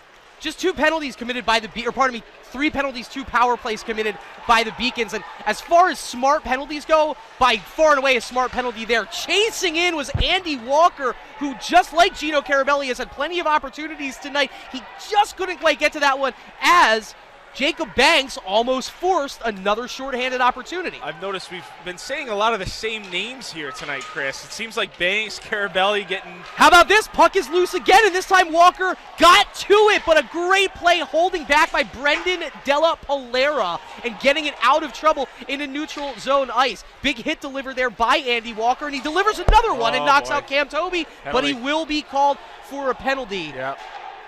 That happened right in front of the referee on the backside of the play. MCAT should ice this puck. Yeah, they're going to. They will do that. And now, the whistle finally is blown. That's 22 seconds of a 5-on-3 with an offensive zone draw for the AMCATs. AMCATs were a little bit slow to recognize the situation there. I want to say they sacrificed, and it might not seem like much, but 3 or 4 seconds there with a 5-on-3 down 2. Those are valuable. That's valuable time there. Look to see if the Beacons use their timeout. They just took it. The Beacons did just take the timeout. Yeah, so it's now, a good use. Real quick, we'll reset the scene. Already Alex Duncan in the box. Yeah.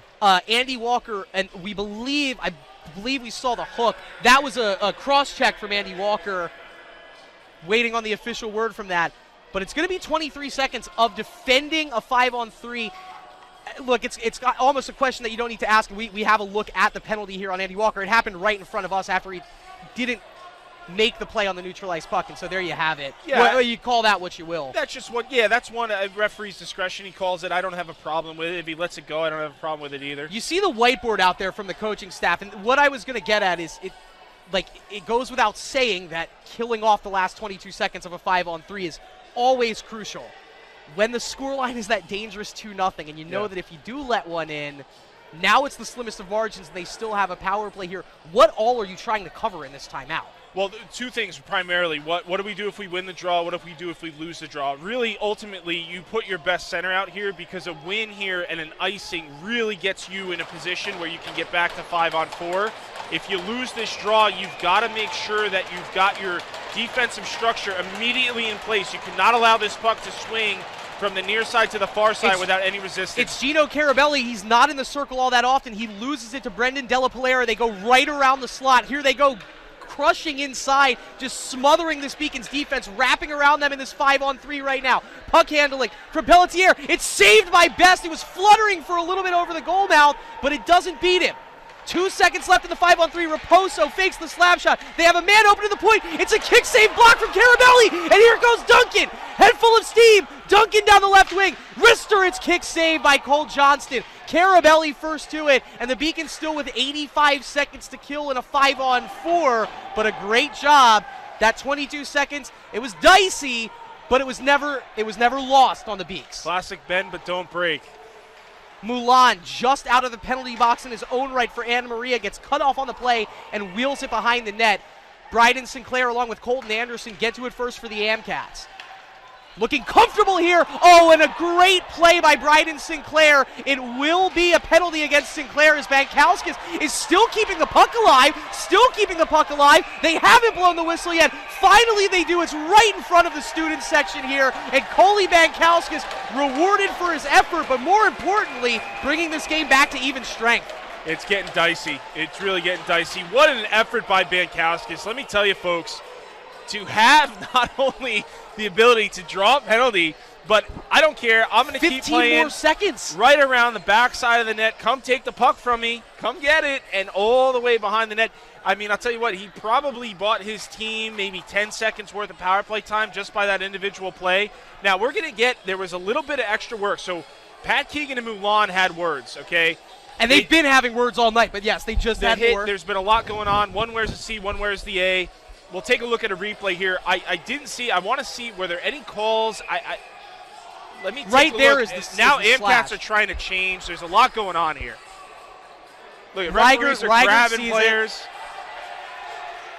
And you can tell this Anna Maria coaching staff, they're at their wits' end too. And now McCauley's getting a warning. And I agree with this with the referees. That was a sneaky play. He had already put up no change. He tried to sneak in a change there, and Regard called him right away and said, absolutely not. And I'll tell you what, he can get a 10 for that. So Coach McCauley, he seems like his intensity has been dialed a bit down, maybe for the sake of keeping his team in the contest. But their 2 assistant coaches, Paul Martone and Matt Moreski, both it almost infuriated them that much more that penalty stood where it was. You can tell, and we're on the other side of the ice from them, they feel they are not getting officiated fairly in this contest. I don't think they have a gripe recently, but I'm not hearing what's being said after the play. Well, and that just bubbles from frustration, right? You're still down 2-0. It feels like it's been 2-0 all night with the way this hockey game has gone. So we're back to all that aside, we're back to action here and see if the Beacons can score on the back end of this power play here. It'll be even strength for the next 45 seconds. Then the Beacons will have about 70 seconds on a power play here. But we're back to 4-on-4 hockey.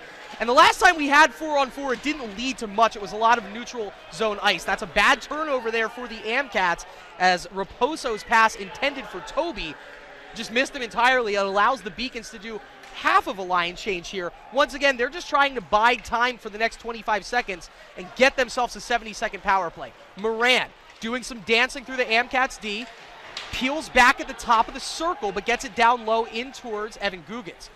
Guggens can't win the race to the puck. He's spun off. He's giving Pierce Baker a hard time here. Just 7 seconds left for the AmCats to spring this 4-on-4, but Guillaume Colombe bearing in, and Roland steps up and makes a huge one-on-one play, and now it's power play time for the Beaks. It looks like Friedman is going to be the extra man on for the Beaks. Taking his time is Blake Coleman to set up the play, and now Ryan Roland walking it in. Over to Guggens. Guggens looks to Friedman in the middle, but they turn it over, and Della Polera gets around the falling defenseman. Best gets to it first. Heady play. It's chipped right back in. Best with the easy stop. And that puck was played in. If it's played by Della Polera, he will be offsides, and so that gives the Beacons a little room to operate this breakout here. Guggens takes a spill for the second time. Keegan walks that in, and the trip from Guggens leads to that puck being sent in offside. So we'll have the face-off right behind the blue line here.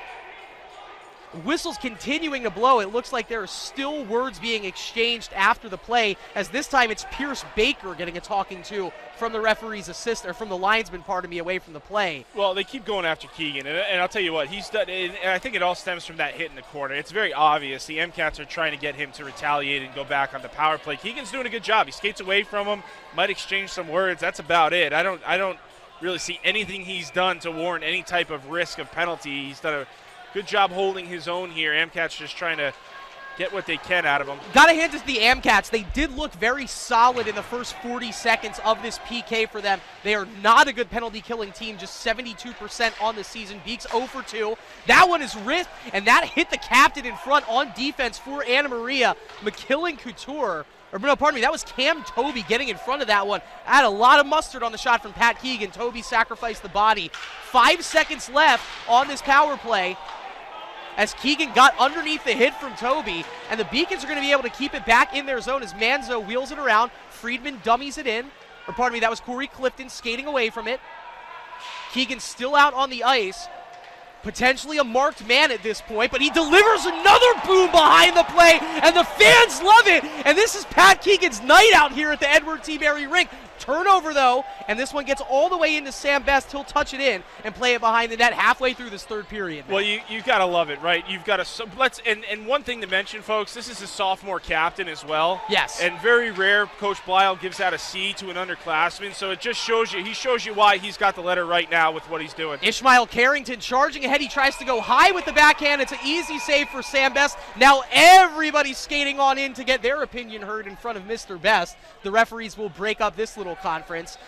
And this third period, a bit more staccato than the first two. We were flowing through the first and second period. Right. It's been start and stop most of period number 3. And I think it's going to continue to be physical. I think as long as this score remains, we're going to see more and more chippiness. There's going to be extra shots after the whistle, probably some stick work if I had to guess.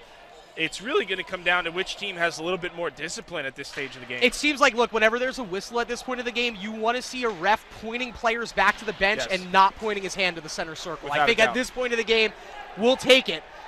Tempers are very much flaring right now inside the Edward T. Berry Ice Rink, though, and I got to hand it to the student section. They've been letting their voices heard. You can hear them from where we are up here. The players for Anna Maria can hear them, too. As I was walking back in to get this third period started, I actually saw an exchange between some Beacons fans and Anna Maria players waiting to get onto the ice, and so maybe unknowingly lighting an extra fire for the AmCats, but the Beacons living up to their students' expectations here in period number 3. That's great. I wish you were there for it, because That's the what you ex-hockey want. player and you might have had the chirping instinct might have just came right amongst you. Yeah. It's good I stayed up here. It's probably better I didn't get involved. That's what you want. And those are the things, right? Whether you're home or away, I think that's the stuff that is a little bit unique to hockey. Maybe not so much, other sports where you get to really be, especially in this rink, you can get really close to the players.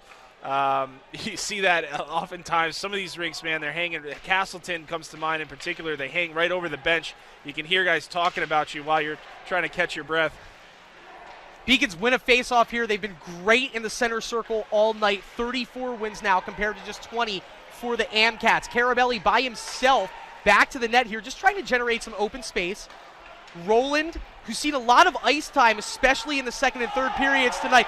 Huge penalty right in front of the bench, and now there's a retaliation, and that's right in front of the referee, and this game is losing all grips on control. There was not, it looked like that initial contact from the Beacons player did not warrant a penalty, and instead it looks like Pierce Baker in retaliation will definitely be headed to the box. Now it is, I believe it was Pat Keegan that they were going after. I couldn't quite see. No, it's Ryan Rowland, 25. And I just mentioned Rowland's been everywhere on the defensive end. Rowland and Carabelli in the mix. Brendan Della Polera and Guillaume Colombe. Those are the two best offensive players for the Amcats, mixing it up. The student section's chirping. The Amcats bench is chirping. Pierce Baker not headed to the penalty box right now. Let's see if Ryan Rowland is. He's looks waiting patiently like he might be headed into the penalty box. Well, let's see. They're working on clipping that play together for us. There's a lot going on. Yeah, a lot happened in it. Let's cover what we think happened. So Ryan Rowland got caught up, I would say would be the best way, with Pierce Baker. He delivered a clean hit, it looked like. I'll tell you what, but first look, and I know, if you're on the Beacons broadcast, you probably think we're going to see it through the Beacons point of view, but and we're going to find out. I'm going to make a claim here before we show the replay. Clean hit. It looked like all instances on Rowland. I saw shoulder to shoulder. Now the impact and the spin, the result was going to seem like it was head contact, which is why Anna Maria reacted the way that they did. But they didn't actually see the hit. Most players, I don't think, saw the hit. And the bench is always going to react no matter what happens, clean or not. The bench is going to react based on the result of the hit. So from my perspective, that was a shoulder-on-shoulder with a player who was kind of caught out of position there. If I'm wrong, I'll admit it. Let's take a look at the replay if we have it. I think here we go. So it's just after the play. Now that's not to say that we don't have the footage of that, but you can see Pierce Baker is number 10. He's on the right side of the screen right now. He was the player that started the entire team retaliation from Anna Maria. And keep in mind, this all happened 3 feet in front of the Anna Maria bench. So obviously, if they felt like their player got wrong, they're going to bounce back. It almost felt like players for the Amcats were going to come off the bench and join in that foray. So this is the type of thing where referees will start throwing players out just to keep the lid on the game, right? So, and I think Carabelli is probably going to be done. Now, whether or not he gets a minor for the actual infraction is yet to be seen. I think they're throwing him out based on what transpired after the hit. I would expect to see Anna Maria be tossed as well, unless they're strictly going after Carabelli here, which could very well be. Now, again, we're not on the ice, so we don't know what the referees are talking about. Right. We're going to have to wait and see what goes up on the scoreboard. To me, that's a clean hit. I think he's being tossed, from my perspective, to keep a lid on things. Because of the post-play actions committed. So that's a 5 and a 10. That's massive. That's massive. So they're going to give Carabelli a 5 and 10. We don't have the replay. To me, it's already on the scoreboard. So I'll take the dash there, and clearly the referee saw something that I didn't. From this perspective, that looked like a relatively clean hit. Maybe a minor. A 5 and a 10. So Guillaume Colombe going to be the guilty party into the box for Anna Maria, and if nothing else, you can take solace in knowing that that's the leading goal scorer and point getter for the Amcats headed into the sin bin. And this is where, as a coaching staff, you've got to try to get some calmness over your team. The last thing you want to do is be yelling, screaming on the bench. That's kind of where the players are at. You need a little bit of a calming presence. Coach Belisle emanating focus right now. He's clapping. He's getting in his players' ears, but I wouldn't necessarily call it calm. I was going to say, this might be one where Steve Bucco needs to take over. He tends to be a little bit more calm in these situations. He played at a very high level. He recognizes what's going on. I think Belisle getting caught up a little bit there. So real quick, let's harp on the fact that initial transgression didn't warrant any penalty. So it was not an illegal hit committed by. Well, we don't know. We don't actually know. With the 5 and 10, to me that means they probably gave a major for the hit and a 10, but then the minor afterwards. I mean, there's a lot of different ways they could break that down. Either way, Anna Maria is going to have a 3-minute power play, and I believe the major will stay no matter what. So This is gonna be an interesting 8:40 left in this hockey game, folks. Still a 2-0 game. So it's it's going to be 2 minutes of 4-on-4, right? And then we'll go to an unreleasable power play, and that's at the worst possible time to get a 5-minute unreleasable penalty when you have 8.5 minutes left to go in the contest. But they're never easy in Division III hockey right now, and a game that the Beacons had thoroughly in their grasp, maybe slipping ever so slightly. Devin Moran just charging in and almost generates a scoring chance. How about that quick rebound shot on the backside of the play by Ryan Rowland, who was right in the middle of the fracas that started this whole situation. Dakota Kincannon, he's the team's extra skater tonight. He's going to serve the penalty for Gino Carabelli. And the Beacons, in the middle of some 4-on-4 hockey, this is the prime time to sneak one more past Cole Johnston. If you're going to do it tonight, it's been easier said than done. He's made 35 saves tonight. You have 1 minute and 15 seconds left before the next 3 will see you at a 4-on-5 deficit. Well, 4-on-4 becomes a lot. If anyone watches the NHL, you see the 3-on-3 overtime. 4-on-4 a lot similar, right? So it's man coverage. You just want to make sure you don't get blown out in your coverage, right? And if you're going to take a risk, someone has to recognize the backfill in case you get burnt, where that's going to be. So just look for this thing, especially with the AMCATs being down 2. They're the ones that have to take the risk, right? So if I'm the Beacons, I'm more focused on making sure I don't blow my defensive coverages here versus trying to create odd man rushes, which is more of what the AMCATs have to do. Beacons win the faceoff here, and it's just sent easily in by Grady Friedman. He had a couple of AMCATs hard on his case physically. Anna Maria yet to put any sort of consistent, consecutive, really offensive charge in since back in the first period. They've been very quiet offensively for the past 35 minutes of ice time. And they're going to have a 3-minute opportunity to get back into it, but right now the Beacons have been tightly gripped onto control of this puck here in this 4-on-4 window. You're going to assume that there's going to be wholesale personnel changes, both for when the penalty kill starts for the Beaks and when the power play starts for the AMCATs. But this is a heady play right here by Grady Friedman. Player coming on late for the AMCATs. Friedman drops it back. Krivtsov, save, rebound, it's loose, and Johnston again. 2 saves in a row. Friedman and Raposo getting involved after the action. Stick dramatically cleared out of the way. Jazz Krivtsov takes the puck back in with 1 stick to survey the scene. How close can you get to another opportunity? And if nothing else, hey, the student section, they're making the AMCATs work for everything. I'll tell you, I love this because every time there's any type of what it could even possibly be called a penalty, AMCATs look like it's the end of the world. And the Beacons just continue to go about their business here. It brings me back to the playing days, right? It's so much better to be on the 2 side versus the 0 side. You're trying your best to get back into this hockey game, and you've been completely frustrated to this point. A nice win there by the Beacons. Oh, that one got deflected on the way in. Clifton was there, but the stick not where it needed to be to put that one in on the net. And now Perillo, his pass is deflected, and now Blake Coleman has some room to operate here. Looked for Clifton, fanned on the pass. He's going to have to send it in so that puck is not offsides. And the AMCATs will get to walk up their breakout. 3 minutes of a 5-on-4 power play that is unreleasable starting right now. So Dakota Kincannon still in the box. He is serving the 5-minute major for Gino Carabelli, who has been sent off. Cross-ice pass deflected in front. Big play on the reach there by Mike Manzo to send it back into the corner. Manzo and Bankowskis, the 2 wingers out there. Great pass. It was an angled deflection. It almost tested best. It goes wide. Coleman and Rowland, the 2 defenders out there right now. So it's Rowland and Coleman on the defense as that puck's spinning along the top of the boards. Kept in. Anderson, cross-ice pass, and Raposo hammers it home. And the Anna Maria contingent coming alive here, as that is an unreleasable penalty. So still 2:23 left on the power play, and with 6:03 left to go, it's a 1-goal game. Derek Raposo hammers it home for the AMCATs. Yeah, just caught in between. If you're Coleman, you saw the reaction there.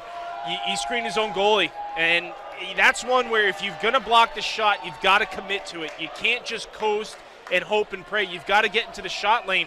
If you don't want to do that, get out of the way. Let your goaltender see it. Even on a one-timer, if the goaltender has no eyes, there's no chance. You'll see it here on the replay. Coleman just completely screens his own goaltender. AMCATs are now within 1 with 6 to play. Derek Raposo, 4 goals now. He is the team's 3rd leading scorer, and he's doing it from the defenseman position. That was a beautifully executed power play for a team in the Anna Maria Amcats that hadn't generated much. Hey, if you have a man advantage and that's finally what it takes to get the job done, so be it. And now another 2:19 with a man up. Well, Derek Raposo with the goal. One of the things, the Beacons got to be careful here. The Amcats are running it right up until the line of when they can make the change. The referee has warned them a couple times now. We'll take a look at this replay, but the Beacons got to be cognizant of the matchups they're putting out here. Watch this cross-ice pass here, folks, and you're going to see 23. He's just completely screening his goalie at the end of it right there. And that's a 1T, but where that angle is from a goaltender perspective, that's right where he's looking to see where that pass is, or shot rather, is coming through there. And Coleman knew it right after, gave his goaltender a tap, said, hey, my bad, I was in your way. You don't see Blake Coleman do wrong that often on the ice. And yeah, so he knew it. It happens. Mistimed error, and now a turnover here as Pierce Baker first to the puck, but it's sent back out after the broken stick from Baker by guess who? Pat Keegan got that puck out of trouble. What a night for Pat. Yeah. As it is right now, all of a sudden, this game has taken on a much more serious tone. The Beacons holding on very much as they're leading the Amcats 2-1. A minute 30 left, halfway through this 5-on-4. Beacons have tightened it back up here as Ryan Bogan dispossesses the man. Pat Keegan tries to chip it around Brendan Della Polera, but it's kept in. Nice play by Cam Toby as he skates through. Shoulder save by Sam Best, probably his toughest of the night. He makes a big save there, and the puck out of the zone. Coley Bankowskis, in all of his speed, he even throws it into the Amcats zone to boot. One-man change here as that neutralized pass turned over, and Blake Coleman this time delivering a big boom on the near side boards. Puck is held up. Matt Byrne, little 3-on-2 here. Man unmarked in the middle. Toby scores. We saw it.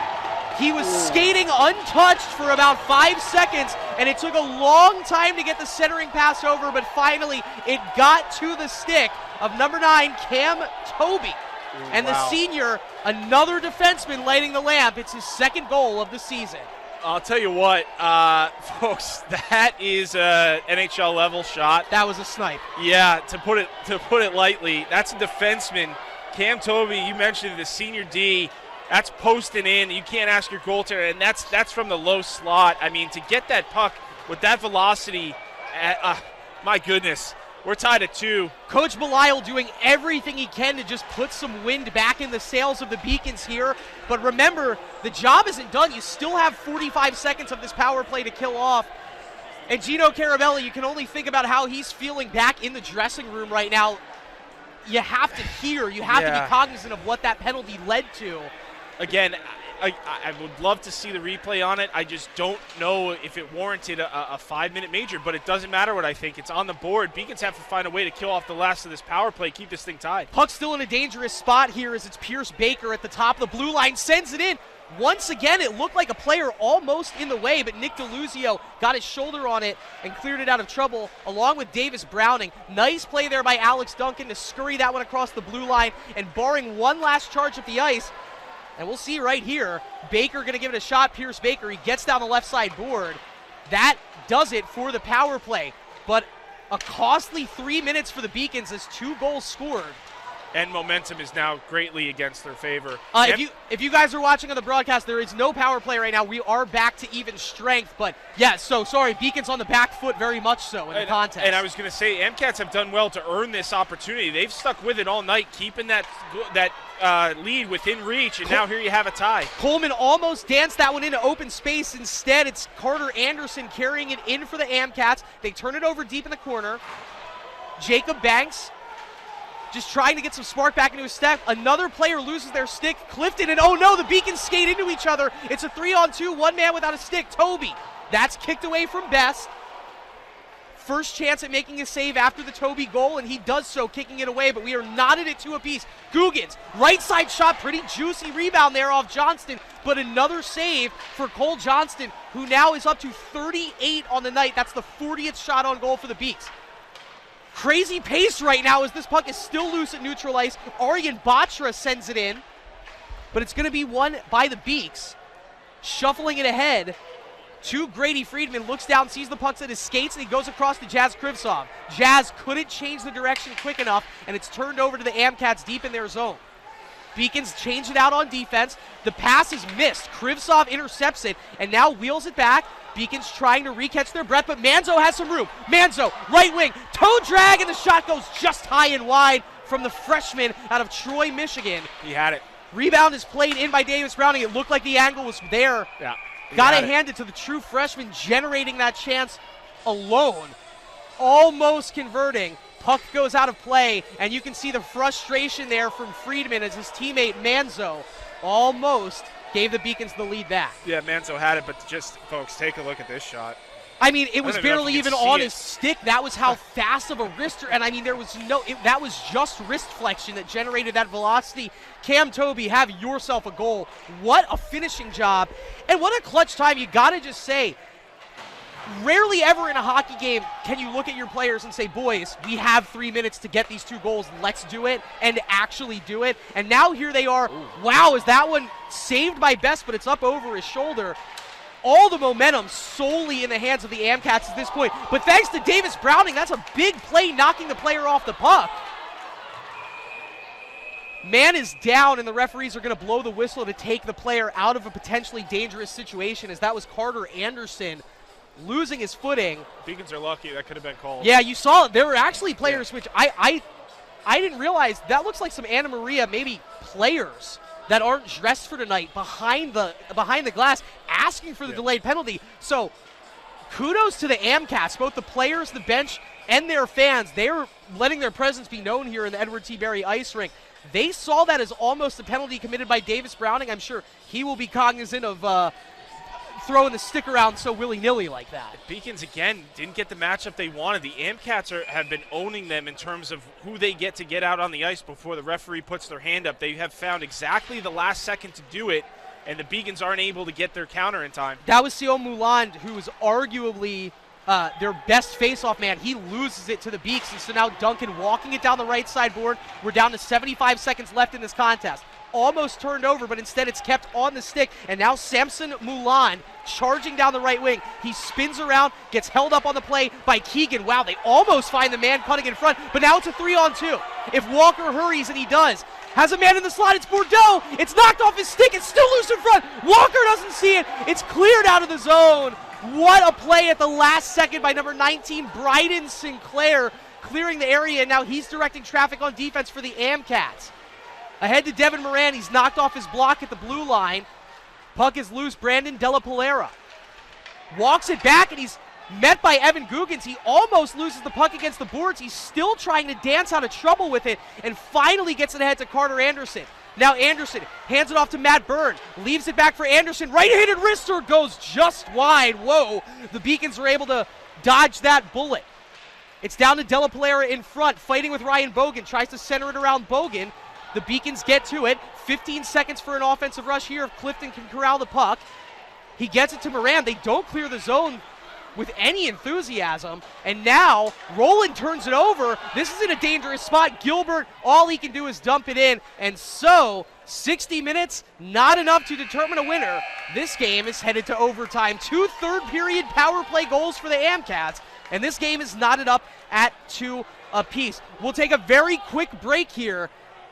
Before we do that, Matt, one focus for the team. If you can narrow it down to one thing, I know hockey doesn't work that way. What's the first thing you talk about on the bench right now? Well, I think for one thing, this is supposed to be exactly where we ended up, given how this game has gone. Yes. I think the Amcats earned the right to be tied in this hockey game. Beacons weren't able to compound. They had a 2-0 lead. Weren't able to get to that 3, and we knew that was going to be critical for them.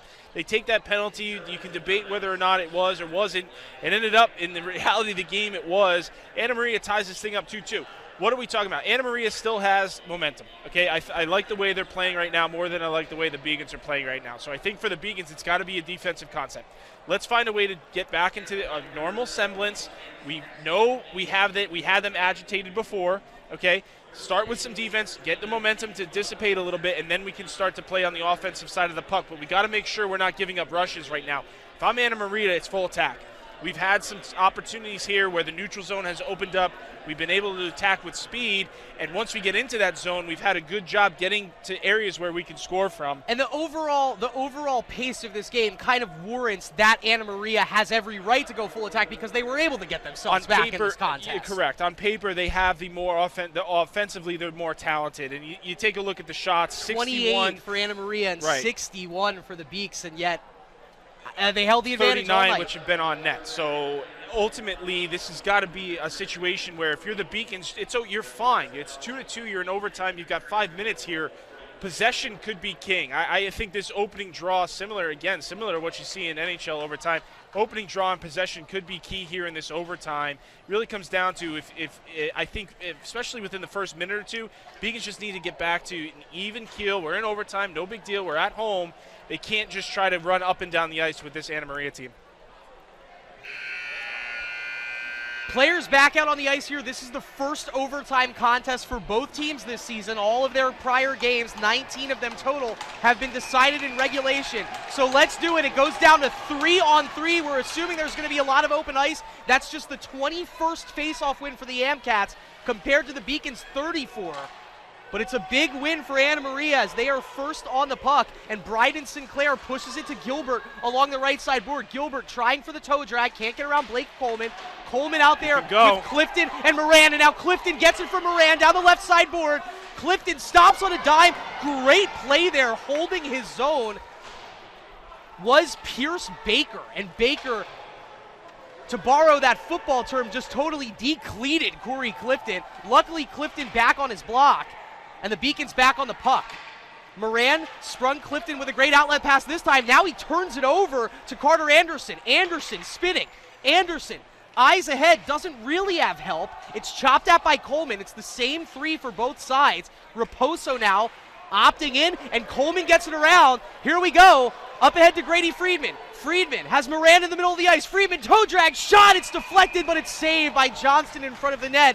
But offensive zone draw, if nothing else, for the Beacons, and you had your team's leading goal scorer with a chance to put it past the goalie from a pretty reasonable distance. Without a doubt, yeah. It's a couple opportunities there for both teams, a couple turnovers as well, but like we've been saying, now another opportunity for a face-off here. Mike Manzo in the circle, and he's done great tonight. 80%, he wins another one back, wins it out of the zone. That's just a couple extra strides for Ryan Rowland to get to it. Rowland takes it all the way back to the crease, more or less, before opting to try and throw it up the sideboard. It's a bad turnover. Della Palera, Raposo, two-man game, and luckily Ryan Rowland stands tall and breaks it free. And now back up the other end is Mike Manzo, dragging towards the middle, sends it back to Friedman. Friedman through the middle, and it's chipped away, and here's Raposo. He has a goal already today. He's past Manzo, and the save is made by Sam Best. One-on-one opportunity for Best, and he comes out on top. And now a player peeling himself off the boards in Derek Raposo. They hand it off to Grady Friedman. Friedman surveying the scene. Over to Mike Manzo. Manzo dummies it, tries to skate it around Sinclair, had it for a split second. It's cleaned back up by the Amcats, and Bryden Sinclair, who was kind of touchy in that first period, he's really come back into his own on the back line. Here we go! Oh, it's offsides as Andy Walker looked to be walking right on into a one-on-one opportunity. Split second offside, and so we'll take a look at it now. Yeah, just a rush here. Manzo at the end of a shift. Great save by Best. He's got, at that point, you just try to get that upstairs as fast as you possibly can. Best was able to get that glove up, get a piece, keep this thing going. Feel like I'm almost out of breath up here in the booth. Can only imagine how all these boys are feeling out on the ice, as it's been 3-on-3 at a breakneck pace for the past 2 minutes and 10 seconds. Another 2:50 left to go in this overtime period. Wheeling it back around is Gilbert, trying to get past Andy Walker. Andy holding firm. They go behind the net in the direction of Pierce Baker. He turns it over to Guggens. Guggens tried to center that, put it in a dangerous spot. Coleman is there to carry it out of trouble, and now Coleman will walk it up the ice. Behind him, Evan Guggens and Andy Walker. Coleman circles it back, just trying to open up maybe a lane there for Guggens. Guggens, a little toe drag. Guggens, right-handed shot, it's saved by Johnson. The rebound is still loose. Angled shot is saved again into the glove hand by Cole Johnston, a night to remember for this true freshman. He's made some saves here tonight, and boy, does he look confident. I mean, every time it seems like the Beacons are going to get an opportunity, Johnston has a response, and he never really seems frantic. Every time he makes a save, he's in position for that second stop. Face off here.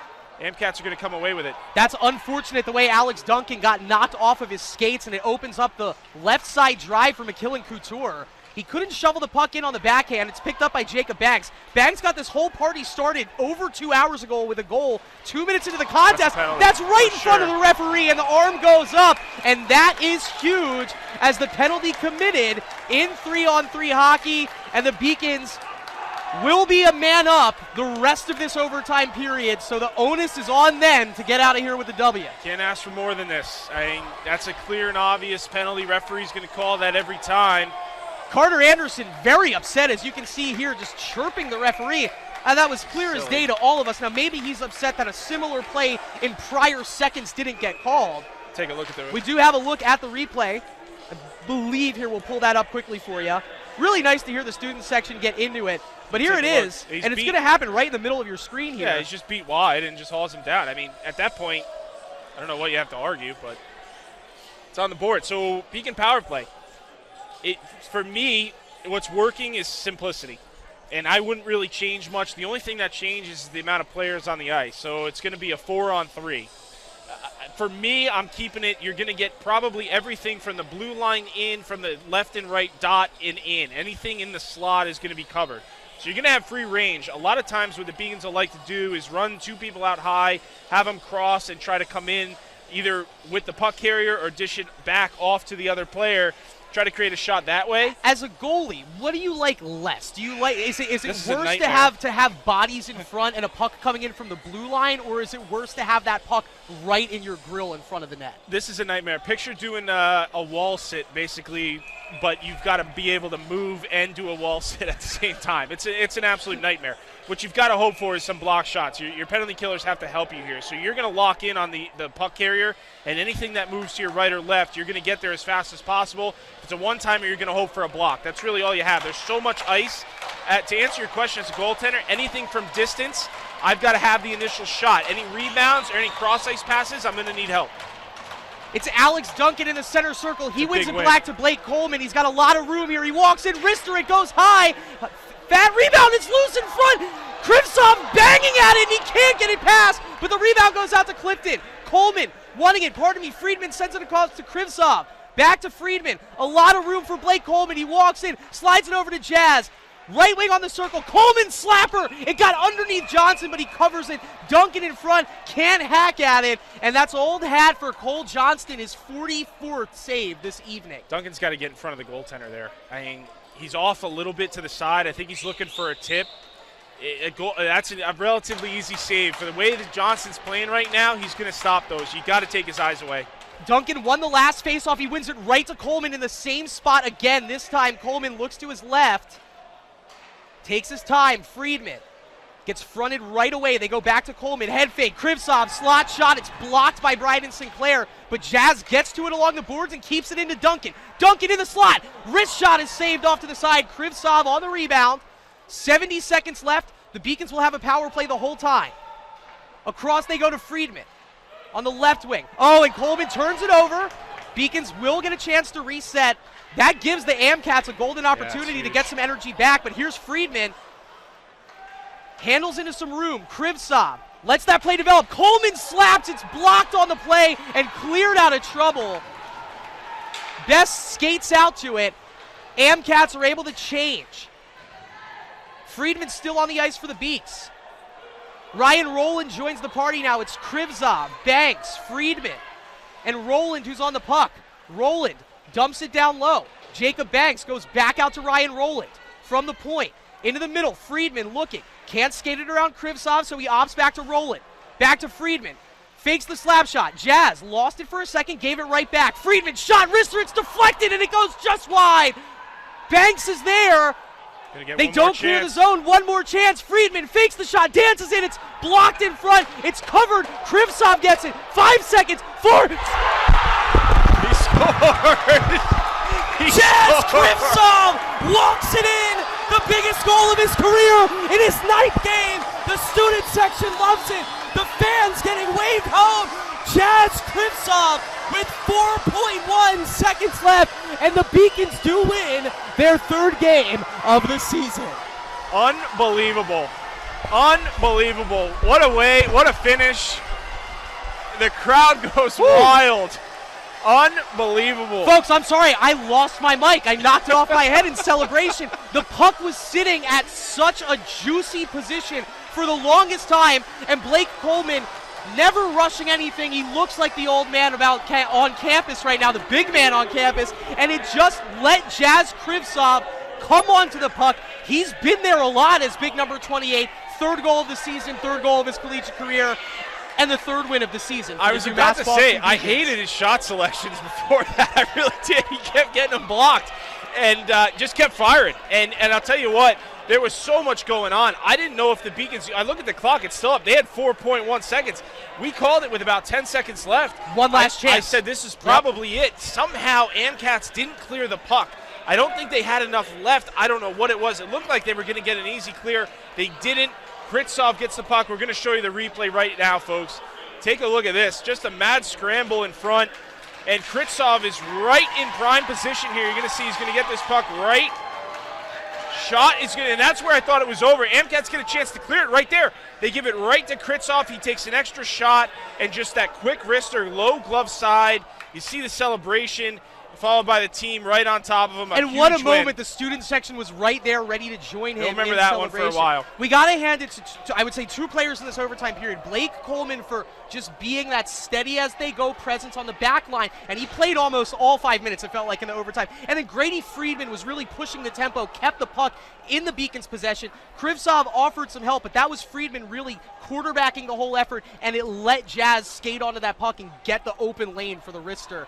How about that? I don't think to beat Cole Johnston for just the 3rd time and to do it in a one-on-one wrister, that's a shot Jazz Krivtsov is never going to forget. No, without a doubt. He'll remember that one for the rest of his career. I'll tell you what, that's great analysis. The Beacon's ability, you're going to hear the crowd here with the goodbye chant, but a great effort by just that power play unit in general to keep that puck in, to continue to press and not allow Anna Marie an easy out. And you can see it there. It's actually what won them that game. That puck, I would be willing to say 95% of the time or more should be a clear, and the game is a tie. Right. They weren't able to do that, and Krivtsov takes full advantage of it with a great shot glove side.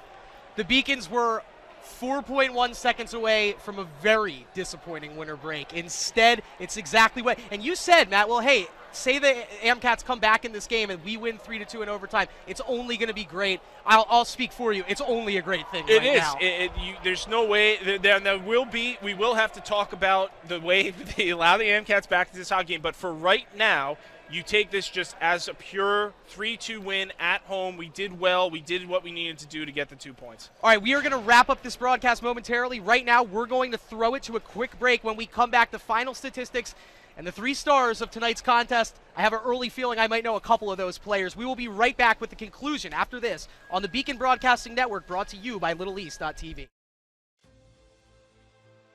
Passion's love.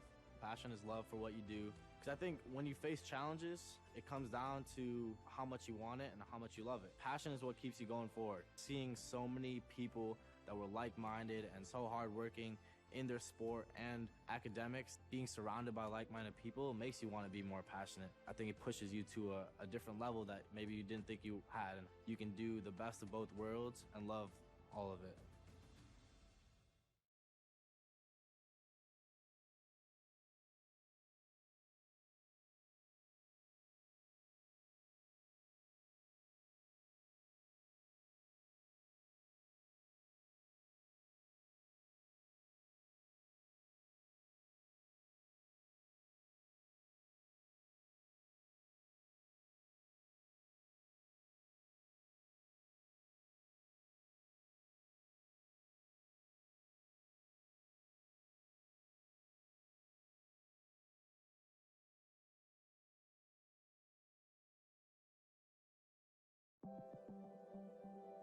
Proportion to me is the lived experience of our Division III student athletes. They balance life from an academic perspective and the rigors of competing at a high level, bonding with teammates and building lifelong friendships. But they also are involved in their communities. They work jobs and internships and volunteer. They've learned to be resilient. Diverse experiences are setting them up for the future.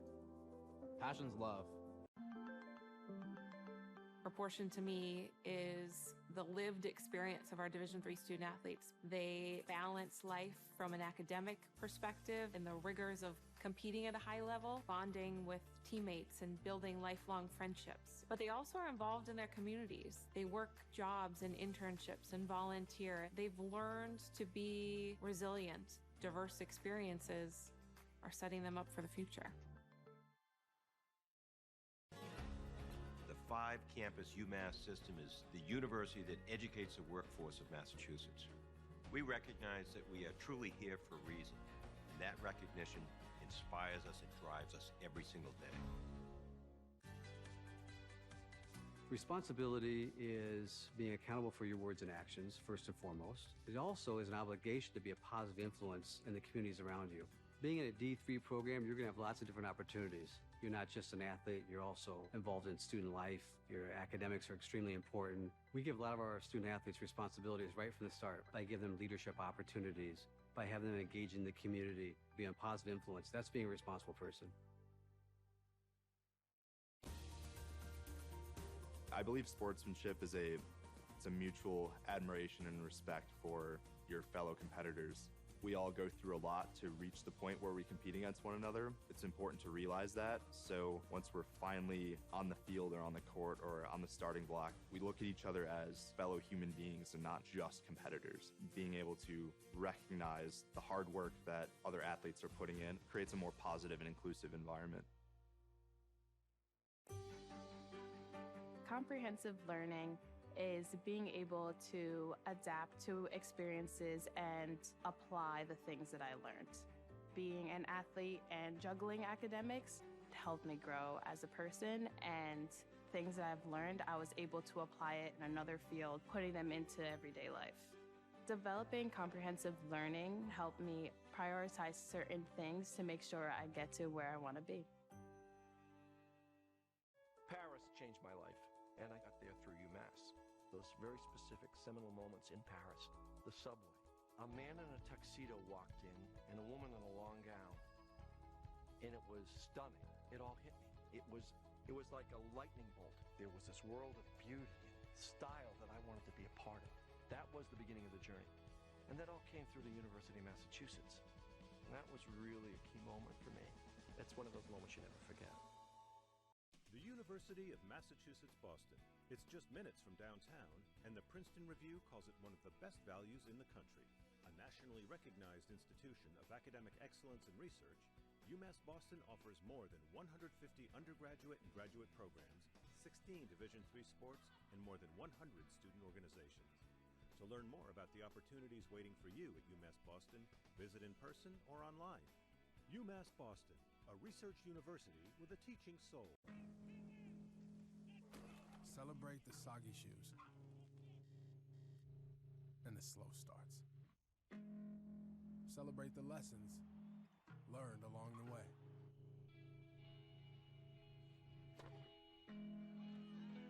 These are the wins.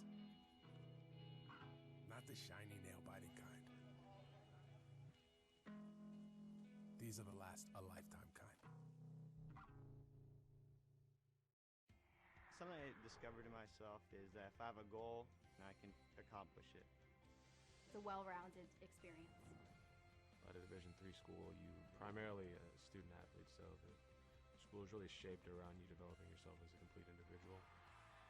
It helps a lot that you have a family with your team that can guide you.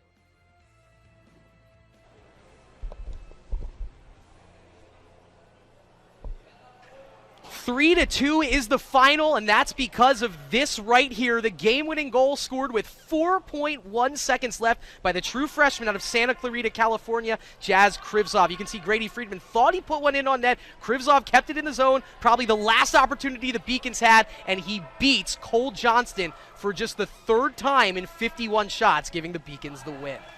What a moment. Let's take a look at it again. I was going to say, glad you got your headset back. That's the first and foremost there. We did it to me. We got intense there at the end, but you had every right to be. And you take a look at that replay. I mean, what a moment for this team. You know, we talked about it pregame and what this meant for this team. And, boy, can you imagine if it goes the other way, Chris, and they lose this game 3-2 in overtime? I mean, let's think about that for a second, what the feeling is going into the locker room, right? Now, instead, it goes down as a W. You did give up a little bit of a lead. That has to be addressed. You can't ignore that, but it's still a win, right? That's a silver lining, basically. You just look at that as, hey, we gave ourselves a growth opportunity at the end of this game. Yeah. Well, you could look at it that way. I would put it more as, hey, we really had to fight tooth and nail for every inch. This AMCAT team didn't go away, and we talked about it a little bit. I think UMass had a couple opportunities. They hit a couple posts. They had some opportunities there where pucks could have gone in. The goaltender made a great save. They weren't able to capitalize, and that allowed them to stay into this game. There were a few opportunities there in overtime. Let's not forget, Sam Best made a breakaway save. That game could be over right then and there. That game could have been over. Watch out for that power box. I found the guilty party for my headset. There we go. So right there, the game could be over. So either way, the locker room, I'm sure, is buzzing right now. These guys are going to have a really nice time tonight. The student section is buzzing. The campus is buzzing. It's a great way to start a weekend right before winter break. The women's team also won overtime. So a great night for Beaconville. This team, the best thing they can do is relish in this. Go home. Once it's all said and done, enjoy Christmas, enjoy your holidays, put the bag away, come back. You have a win on the board. Yeah. Now we go into the Codfish with some momentum and see one game at a time. Holiday dinner is going to taste better. You're going to have better interactions with your families back around the table. Without a doubt. It's a win-win for everybody involved. Real quick, we'll take a look at the final stats. All game long, it kind of was the Beacons' game in the balance, and the stats prove that here. 20 more shots on goal, 40 more total shots. They win 42 of the 67 faceoffs, and then convert 1 of 8 on the power play. Anna Maria, 2 of 7 on the power play, and it was 2 goals on the same power play that got the AMCATs back into this contest. Yeah, that was really big, and I feel, again, we didn't have a good replay on the hit. Yeah. You know, Carabelli getting ejected there, and I'm sure he's going to have to speak for his team and to his coaching staff. The result is what he has to go on. Was it a clean hit? Was it a dirty hit? Is to be debated. But that really was the catalyst that brought the AMCATs back into this game. Beacons had some resolve. You take a look at the 3 stars here. Jacob Banks III, he had the goal and the assist. And that goal happened, sorry to cut you off, that goal happened for people that might be tuning in right now, like 2 minutes into the game, and the Beacons were sitting on the 2-goal lead they generated for a long time. Feels like it was yesterday at this point. Cole Johnston, I think for me, probably could have been the 1-star. With the way he performed tonight, was just the real reason this AMCAT team was able to stay into this hockey game. And then Jazz Krivtsov, you saw the replay, the game-winning goal. I want to touch on Cole Johnston real quick from an outsider's perspective. All you know as a broadcaster prepping is just kind of the breakdown of the minutes. And when we looked at this, it was like we don't have a read on any of this. We thought that we didn't think he was starting. The third leading minutes getter was going to get the start tonight. Instead, it's Cole Johnston. And now as the season breaks down, this is a player who has started in 5 of the 10 games for Anna Maria, has a 2-3 record, and has right now, and this is just my mental math because he brought a 92% save percentage into this game, is probably over 93% on the save percentage this season. He's a true freshman. That might be his job for a while. You would have to think. And I'm sure this coaching staff will take it game by game. But with a performance here tonight, when you've got that type of goaltender, it's hard to put a player like that back on the bench. You really kind of – and that's when players say – or coaches say, rather, you know, force my hand. That's what they're talking about. There's no way now the coaching staff in all reality can sit him now. So I agree with that assessment. And like we said, Jazz Krivtsov with the 1st star, obviously with the game-winning goal. Here's one last note on Jazz Krivtsov. He has 3 goals now in his Beacon career, so 3 goals in 11 games. That's a great clip. 2 of the 3 goals game winners. So Jazz Krivtsov, he shines when the lights shine the brightest. Get him out there in the 3rd period. We couldn't have done this broadcast without the help of our production team, and it was quite a night tonight. We had a lot of help around us up here. Michael Vesci is our producer, Miranda Cuddy, our director tonight, Tam Landry on the graphics. The Albano sisters at it as always, Gina, our main camera operator, Elena running the replay, Josh Eastman, Jackson Snyder, our camera operators. He's Matt Meisenbacher, I'm Chris Del Sordo. Fans, thank you so much for listening in. The Beacons head to winter break 3-8 after this 3-2 win. Anything you want to send people home with for the holidays, Matt? Merry Christmas, Happy New Year. There we go. Roll Beacons.